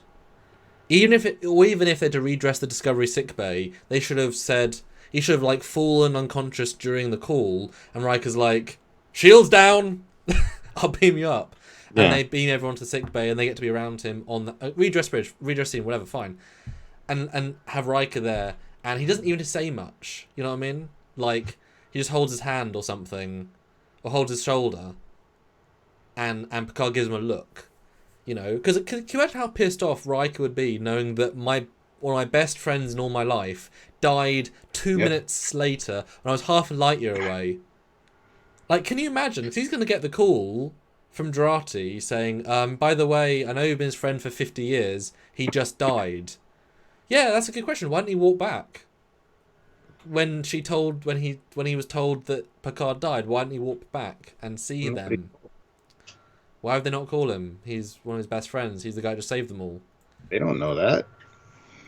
I She mean, knows about the Picard maneuver. She knows about... Soji knows. Soji might know, but I don't know. Yeah, that seems weird that he wouldn't... I know it was a reshoot to obviously bring him back, but that's weird, actually, now I've mentioned that.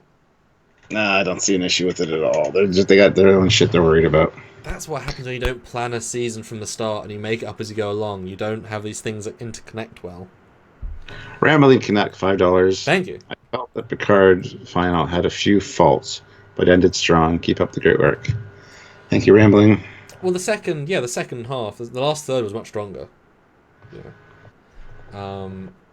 And Jozzy says, I felt completely neutral during the death scene. Honestly, all the crying was seriously overreacted. Yeah, because you knew he was going to survive in the Golem. Like, there was no sort of mystery, there was no whatever. So him dying for me, I was just waiting for his next scene. And that's a shame. There was no... For me, it fell completely flat. And I hated the fact that his last words were, you were right, Jurati, you were right. And it's like, I guess she was his best officer ever. Nope. Maddox, nope. Rios, nope. What's the name? Raffi, seriously? Sorry. Yeah, I just zoned out. So, but I just found that very... Like, Kirk had a great death scene. This is not a great death scene. Because they knew he wasn't going to die. They didn't give him a good... They should have treated like a real death scene and then give him... treat like... It's weird. Alright, next scene, we got Raffi, or Rios and Seven. It's easy to do! No, I know people's names. You haven't got Raffi right once this whole season. Because she's unmemorable. Anyway, Rios and Seven. And I actually like this scene. I thought these two should be a couple with the way that they're kind of talking to each other. It's great. The whole, I said I wouldn't do it, and I fucking did it again. Mm-hmm. And they both kind of share their stories. And she's like, but did you have a choice? He's like, no. Well, then I win because I had a choice in the matter. And she still chose to do it. So, great. She's showing remorse for the Bajazil thing, which I like. I think it actually works with the character. So I like that she's feeling guilt about it. So it's a great scene. Great scene. Although it confused me, they spent money on CGI liquid in a bottle. That's not CGI liquid, man. It looks like CGI liquid, the way it moves. It's not. We have gin upstairs that has the same thing. You swirl it, and it's got like that metallic look to it. Only ours is blue. Because literally I was looking at it thinking that, because I wanted to buy a... Want me to go get it so I can show you? I'll show you my CG skills. Hold on. Okay. I mean, did anyone else think that looked like weird CGI? Did for me. 7, I just can't name killing people. How's it CGI? It just looks CGI. Not emotional enough, needs a real campfire to feel real. I'm dying around you people. 7 was great here. I thought Rios was going to start hitting on 7, yep. I can whisk away to the briar patch, yeah. Why do these two feel better as a couple? Absolutely, because they're both charming rogues. That's important. Of course he's going to survive in season 2, yep. Very true. Hold on, let me shake it up. Yes. It's all stuck on the bottom. There we go. Okay, so do like a pour, like show me with like a medium shot, and then like do a, if you can. I mean, It's the close. same shit. It's the Uh, same shit. It's just green, dude. okay, that's what I mean. Like I say, it just stood out to me as a bad effect, but that's just okay. Fair enough. No. Whatever. So I don't mean the fact that I just mean like it looked digital, not the fact that it looked weird. Just it looked digital to me. I don't. Totally not. Yeah, the scene's nice. It feels a very natural. These two fit, especially as they're of a similar age, similar experience. She's commanding First Ranger. He's been commanding. He was second in command of a ship. They're both charming rogues. J English $5. Commander, not an alcoholic, confirmed. And Ribeye Overdrive $2. I thought she felt more. I thought she felt remorse for Bajazel, not Narissa, and Narissa. Wow. I think she I didn't feels. get the Narissa. No, I think she feels remorse that she had to kill, not that she killed them both. I think she was fine at killing both. Just she felt that she had to. Yeah. Yeah, it was nice enough. But again, it felt J hollow. English cap drink equals Voyager warp core confirmed. Yeah, pretty much. Yeah. But it just kind of felt hollow just because we know he's not dead. I had no emotional payoff to me. I'm just waiting for him to come back. It's weird. Yeah. And then part 2 of the epilogue. Oh, the butterfly was nice. I like the butterfly, though. Oh, the transition between... Yeah, that was nice. Well, butterfly's a sign for mortality, so... Or symbol for mortality, so that's great. Then we get Elnor and Raffi, and Elnor breaks down, which, again, is appropriate for his character. Yeah, basically no dialogue. It was just a nice... Yeah. And then we get the moment where I thought Q was going to show up. Because Picard wakes up in a black and white version of his study. Yeah, which as a visual is pretty effective. And then welcome back, Lieutenant Commander Data in full Nemesis uniform. We have missed you, sir. Where have you been for these 9 episodes? Why have you been teasing us with no appearance? And what did you think? You talked about the whole Q thing. Talk to us now about why you thought Q and that whole thing. So I thought it was pretty interesting. Well, because it was one of the leaked things that could be in the last episode. They've been playing that up, I think, for that reason. Plus, Picard's died before, and Q's been there in the afterlife. So, I don't know. I just thought it'd be cute. There's not much else to say about it. Didn't make much sense otherwise. Then it got explained pretty easily.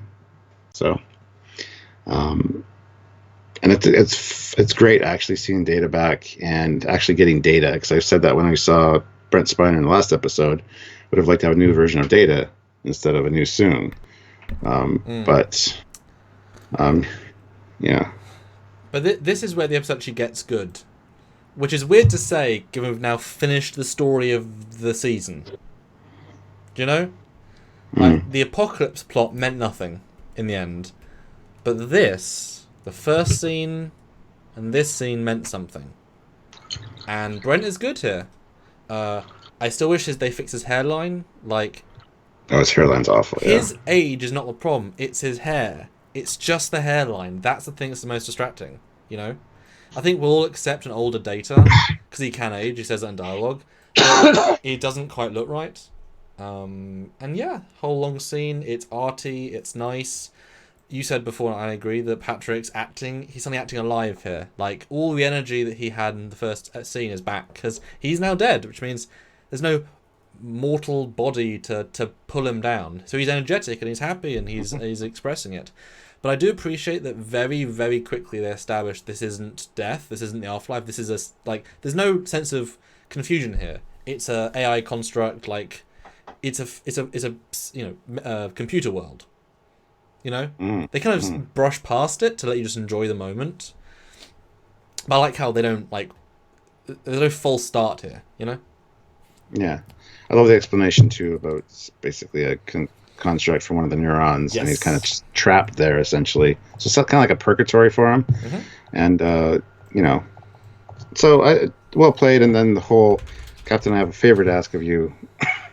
You know, can you make sure that I'm dead essentially after this? And it's great the explanation too for the whole. You know, if that's one of the things that makes human life unique is the fact that these moments don't last. You eventually, it'll end. Is a butterfly that doesn't die, or a butterfly that's immortal, actually a butterfly at all? You know, I thought it was very well done, and I really enjoyed this scene. I know a lot of people have issues with it, but I personally don't care. I thought it was really well done. Yeah. No, it was nice, and the butterfly thing is definitely good. I think it's a nice. I think it's trying to be like Tears in the Rain. It has a very similar vibe. It's not quite as artistic because there's been no setup ready for it in terms of if Picard had been seeing butterflies. I'm not sure why it made sense, but if we'd seen more of the dream datas and the setup stuff, but as a one-off imagery, it's fine. It just could have really been really could have paid off. And yeah, explaining we asked how and why, and yeah, it makes sense. He comes from a B4 remnant, la la la, and as he said later, as he says that my brother reconstructed my matrix, so it was intentional, which is nice that he cared enough about his brother to reconstruct. And I'm assuming maybe that Sung talked to the data construct about ways to build androids. I'm assuming he used the knowledge of data to help that. Because that's how he got so good so quick. Mm-hmm. But it's cute. It's a good scene. It does feel like saying goodbye to a legend, and when he actually does die, it has all the weight that it should. I think it looks better in uniform than he did in his bomber jacket, smoking suit, whatever. But yeah, the light shines. It's time to go back and live. And yeah, he asks to be killed for some reason. I'm sure we'll do a separate video on that. Goodbye, and I appreciate that even though he does say, I love you and all that jazz. Yeah. And boy, that side view of his hairline is totally wrong. I think they didn't wait for the live, but they clearly didn't CGI his hair there properly because that's not right at all. That's actually really bad. His hair in his eyes just seemed off. But the front view's okay. But I like, even though he does say I love him, the appropriate end, just like with Riker and Nemesis, it's goodbye, Commander, goodbye, Captain. That's what they do. There was no hug, there was no whatever. That was still very in character, which is nice, and that was genuinely them saying goodbye, and it was sweet. And then we get a close up of Patrick Stewart with a massive ear wrinkle for some reason, and I was wondering, were they trying to do a CGI face that looked more unreal? Because he looks more old as a replicant than he did as a human, which seems odd to me. But yes, Stuart, he's alive. Dumb. His death lasted all of 7 minutes or so. Is that longer or shorter than Kirk and Beyond? Or not Beyond, Into Darkness. Jonathan Davies, £5. When Picard died, Q, now would have been a good time to catchphrase Chekhov. The butterflies scanned Picard so that he could be downloaded into the golem.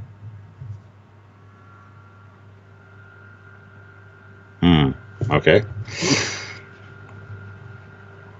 But yes, he's back and wakes up. And I love the conversation they have at the table. Like, tell me about this new body. Well, you don't have superpowers or anything. And just the look on his face, he's kind of disappointed a little bit.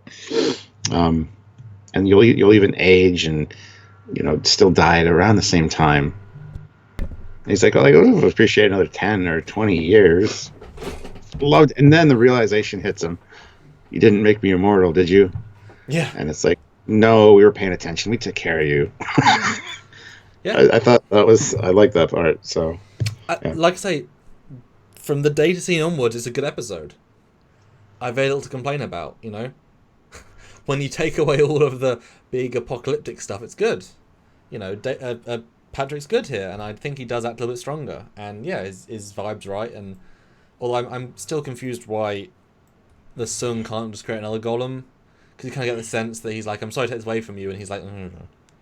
Just like, he should say, I'll make another one next week, it's fine. Like, I expect to see that to happen. But that's okay. And then, yeah, but they've got something they gotta do now.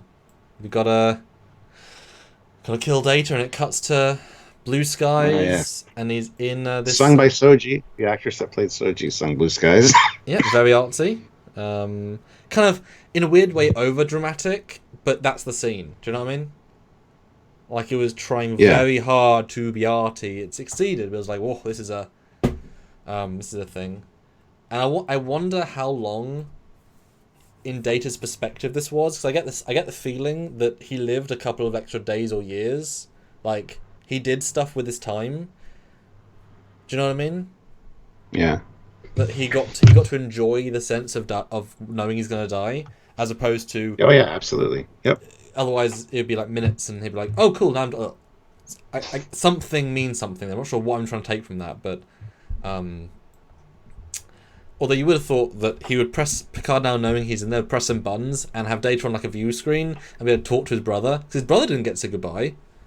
Why don't we have that? So he didn't get to say hi to Soji. That would have been nice if we'd had a hologram of Data appear and get to talk to his daughter, his synth people. I mean, there's better ways it could have ended this for sure, but the eulogy's nice.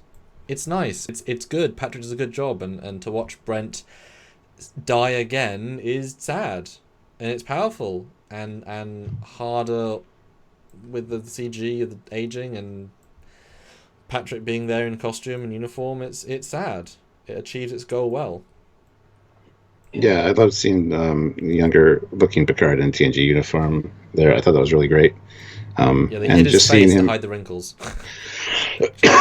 Seeing him age really quickly as well. Very cool for Data, I mean.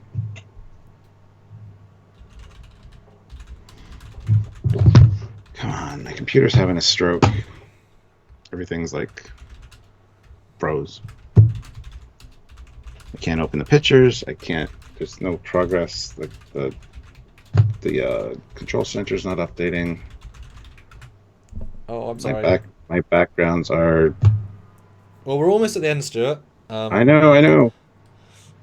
Yeah, I'm just it does this sometimes when we're doing lives, and I don't know why. Oh, I'm sorry. I'm just frustrated. Apparently, yeah, Data died in Time's Arrow and in Nemesis. Yeah, this is the third time Data's actually died. That's true.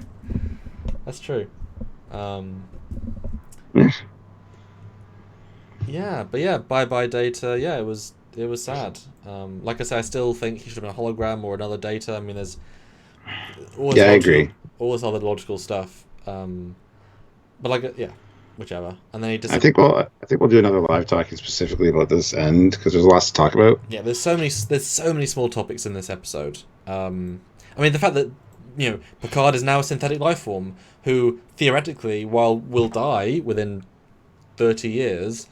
Should not be ill, should not have, he should be stronger, faster, in terms of like no longer weak. I mean, not necessarily not super fast, but he should have the full strength and abilities that his body would allow him if he was much younger. So that's a whole thing to talk about for sure. But yeah, the beautiful shot of the synth construct turns into nebulas, beautiful, lovely artistry, and everyone looks sad, and it's poignant. And it goes straight to next time on, in a sense. It's like, here is 5 minutes later. We're going to ignore the Borg cube. We're going to ignore the synth. We're going to ignore the XPs. Ignore Narek. We're going to ignore Narek. We're going to ignore anything about the wrong... Ignore over half the plot lines of the episode. That's fine. But instead, we're going to focus on Jurati, who murdered her love of her life about 2 weeks ago. After wanting to get suicide every day. She now likes him enough to give him a kiss. A little bit forced. Paul Johnson throws in 5 pounds. Picard is no different. Post Golem, you don't get any sense he's any different. Why didn't they just have a magic cure for his brain defect? Exactly. Eugene, 250 rubles. No surprise, cliffhanger. What a surprise. I was surprised. I figured they'd have a cliffhanger ending. So, yeah. Oh, then everybody's happy. Raffi and Seven thing, they're just friends, don't you know? Anywho, but yeah, I guess they're going to go out and be the A team of space. That's what I think is going to happen for season 2. So, and that's the end, guys. So, yeah. I mean, it was sort of an abrupt ending because they rushed a lot of it, and then they had a very nice slow data, and then suddenly, oh, this is the next bit, and it kind of feels such like an epilogue of an epilogue that feels like a reshoot. Feels like we're going to readjust it, and we're going to close out this story. Now we need the next story, and it definitely is some sort of cliffhanger, or at least a tease. Unless you don't count this tease of Seven and Raffi playing the Vulcan game and locking hands. It's so random and out of the blue, and it's clearly trying to, forcing diversity is only a weakness. If you'd had them doing shots and playing this game, you'd say, oh cool, they're friends now, and then episode 6 in season 2. Then you have them kiss because they've had these experiences together. That's intelligent. This is stupid, and it's forced, and forced is never good. And yet, Picard walks in. Everyone's sort of in their uniform. The crew's assembled. You get a very sort of like scripty speech by Picard.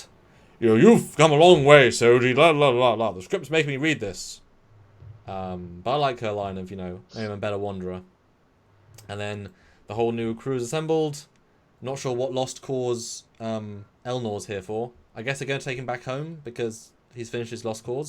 And I guess Seven's freed all the XBs and they're now off and fine because she's going to. Yeah, no kidding. And it doesn't matter. Doesn't matter. And they get a bit of engage somewhere. And so ends Star Trek Picard Season 1. What a sort of ride. Sort of. Yeah. Well, guys, there you have it.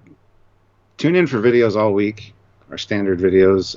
The full edited review, which we talk more about the ending in, is up now. So check that out if you want. And don't forget to check out our lives next week where we have lots to talk about. So, but yeah. My computer is still fucking bad. Oh, wait a minute. So yeah, this is now your chance for final super chats. Let's have, guys, I would love to see a final $50. Let's have a final end of let's end on a really, really high note. Last couple of minutes as we do our closing scores, because this is your chance. Even put your scores out of 10 for it. This has been a very long one, guys. Yeah, very long. Stuart, now we've done the full review, the long review, do you have any different thoughts on it? Now I've actually analysed it scene by scene. Nope. Same as the edited review we did earlier. Okay. Before we get into that, though, Paul Johnson, £5, working on a video of what I would do for a Trek show. Would love to get your thoughts when finished if you would be interested in this. Sure. I mean, email us at trekyards@hotmail.com and we'll see if we can take a look. Aku, £2. I would have liked just one Miranda in the fleet. Wow. Yeah, see, I would have liked a more diverse fleet as well. Like I said, we got things we wanted and expected and we've been asking for, like a fleet and Riker and a Starfleet bridge, but it's all kind of half-assed. You get a fleet that's all the same ship, pretty much. You get a redressed Discovery bridge that's nothing. Yeah, it was the cheapest possible version, like bottom budget, lowest dollar, which is a shame. Again, this show feels cheap. It's the cheapest feeling Trek show they've ever made. Discovery feels more expensive. I know a lot of it's going to Patrick, but I mean, the 8.5. They should not have told us the budget of this show. Because if you told me it was a low budget show, I believe you. The amount of redress sets, very few sets, very few actors, really speaking, very few bits of CGI. I mean, this is definitely. Oh my goodness, it's terrible. So Stuart, what is your final score for this episode? And give your score if we can't play now, guys. That's hard to decide because I've been thinking about this for a while now. I'm gonna have to give it a 7 out of 10, I think. It's not the worst thing out there. But it's got some really good moments in it. Like honestly, seeing Riker back in a Starfleet uniform was great. He looked great. Getting a new ship finally was great, even though there's not too much to look at with it. Again, still great. And then the Data and Picard scene was fantastic in my opinion. So that kind of bumps up the score for me. So I will give it a 7 out of 10. So yeah, I think this episode, weirdly enough, most of its scenes have a problem or a plot hole, like a lot of them. Most of them, honestly. But they come together to form something stronger.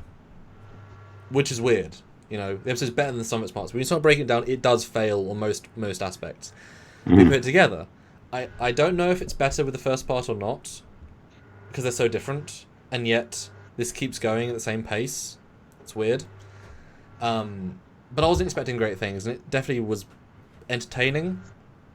Better than average. It wasn't bad, but had a lot of plot problems, a lot of plot holes. They really finished it too quickly. They clearly changed the ending. They clearly changed the direction. They clearly didn't know what they'd... You can feel it all, and if this is intentional, then the people writing it should be fired. Because if this was the intentional first draft, you know, like if that was it, they should not be on season 2. This is a very... If that's the case, if it's pulling pieces back together like Frankenstein, then it's fine. If it was intentional, it's bad. And so we're going to benefit of the doubt, as we always tend to do. For me, I'm going to have to go 6, I think. Better than average. I don't think I can go 7. That feels a little bit too high for me. So 6. It's not the worst of the season. It's not the best of the season. But I enjoyed a few bits. Like I said, Riker was great. The fleet was nice to see. But a lot of little plot problems. And the fact they wasted so many character beats and just beats in general was a shame. But it did, as I said to you earlier, it didn't drop the ball. You know? Yeah. Well, we got some super chats. Okay. This time was... Just 1 second here. Yeah. There we go. DX2069, $10. Wow. I hope Eleanor's new mission is to find Narek and to be best friends with him forever. And maybe fall in love. Why not? I mean, yeah, have him be the first gay Romulans. Yeah. Love you guys. Can't wait to see what the future holds. Jarzia, $2, 5 out of 10 for episode and season. Needed more of Laris and Saban. Yeah, I missed them. Yeah. Philip Ingram, €2 with no comment, but thank you. Thank you. Fleet Paw Swiftback, 6.5 out of... Well, sorry, $5. 6.5 out of 10. Thank you. Steph was meh. Love Captain Riker. Data got a good send-off. Picard Death Resurrection was telegraphed. Like Soon's change of heart. Yeah, it's a little bit quick. Yeah. Eugene, 250 rubles. Thank 3 you. out of 10. Kurtzman lies. Picard dies. Suitable finale for this disappointment of a season. Also fair. Yeah. Jay English, $5. Thank Been you. with you guys for each episode. I hope season 2 has a solid plot, and wondering if we will get any new Picard short treks. I hope so. Although probably not, because of the coronavirus. They're going to be pushed back, and they won't want to... I mean, the industry is hurting a bit, so they won't want to spend extra money on that, I don't think. I don't know about that. I think it'll be fine in a couple months. Sure, but that's months that you could be filming shorts. I mean, I think it would have been filming them already if that was the case. But hey, Jay, thanks for watching. And I hope you guys have been watching the entire time. SWTX Chaser, $5. Needed Rios to Picard, another adventure. Picard, engage, or second star to the right, engage. Yeah, I like it. And then Ribs Eye Overdrive, $5. 8 out of 10. Overall surprised how much I liked it, especially when coming off of Discovery. But it did feel very safe. No real memorable moments for me. I'll disagree with that. I think there were quite a few memorable moments in this one, just because of classic characters. Yeah. Well, yes. Yeah. And just I've been thinking about it a little bit, and I think once they got to episode like 7 and 8, I didn't get as much vibe. I want to re-edit the season because those are pretty strong. But these two, I feel like, and people have already asked me, can you make a better end battle? You know, they've already asked me that. So how many of you would want to donate, not necessarily Indiegogo, but maybe GoFundMe to have me re-edit the season, add new VFX and such? It's quite a big thing to do. But I don't know if you guys were still interested in me in doing that or not. I'm kind of torn on that right now. Because it'd be fun to see the end with a more appropriate fleet sort of setup, and add in stuff. I don't know. Taurus 69, $2, 6.5 out of 10, 16 likes to 600. Oh yeah, 600 likes would be awesome. So 16 people haven't hit like yet. With 330 of you here, I think that's possible. Definitely hit the like button, please. Let's get to 600. That'd be a record for us, for sure. That would be amazing. During a live, anyway. Yeah. Jay English, $10 for the re-edit. There you go. A lot of people are saying they would donate, so there you go. And nobody's going to be money right now because coronavirus. Yep, understood. That's why I'm asking. But yeah, maybe in the future, maybe we got a while till season 2. But thank you, Jay. Appreciate that. 594. Stuart, any last thoughts about on the season now that we're done with the season in actual reviews? No, we're going to talk about the season in a separate live. I want to save it. Okay. I think the payoffs, a lot of them the setups did work as far as some of the payoffs, but there's a whole bunch of setups that went nowhere. So it's kind of disappointing in that regard. So are you going to rewatch the season for next week Saturday Live?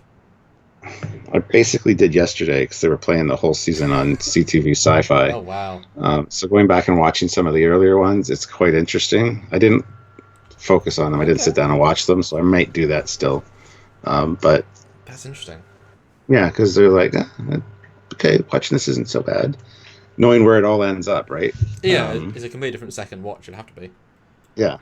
So I don't know. I think I would go rewatch it before we do that for sure. So it is only 10. Like Discovery's 14 and they're 55 minutes. That's a much bigger thing to do. 600. We hit 600. Fleet Bob puts in $2. Thank you. All right. Thank you guys. That's awesome. You guys are. I mean, the super chat's been absolutely amazing. People have joined the channel as well. You know, we cannot do this channel without your support, and you guys do bring it. And we hope that you guys continue to support us to more content because yes, you support us during these big show months, but the months in between can get kind of hard. And so hopefully you guys will join us. Don't necessarily with the same support, but something would be great as we are, moving into Let's Talk About Discovery Season 3. Will be our next big thing. And hopefully Lower Decks this year as well, to do Picard discussions as well. And you guys make this channel happen, so thank you so much, all of you, from me. And please do join in, like you said, for the Saturday the 4th of April, for the Drunk Live, where you super chat, every one of your super chats makes us drink. And that'll get pretty entertaining as we break down the entire season and all the things in between. That's going to be a hell of a thing. So thanks everyone, and Stuart, what is your final word?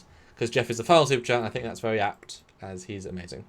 Jeff Jacobs, $2, 600. I'm so proud, best subscribers ever, but all I could muster up was $2 because I'm a cheap bastard. Sweet, thank you, Jeff. I'm just kidding. Yeah. No, that's awesome. Thank you guys, for everybody, even Jeff. You guys are all awesome. Yeah, even Jeff. He knows I'm kidding. Anyway, yeah. Have a good one, guys, and we will see you. Well, you'll see us tomorrow when you watch our ship review, and then, yeah. See you guys later. Bye, guys. Bye.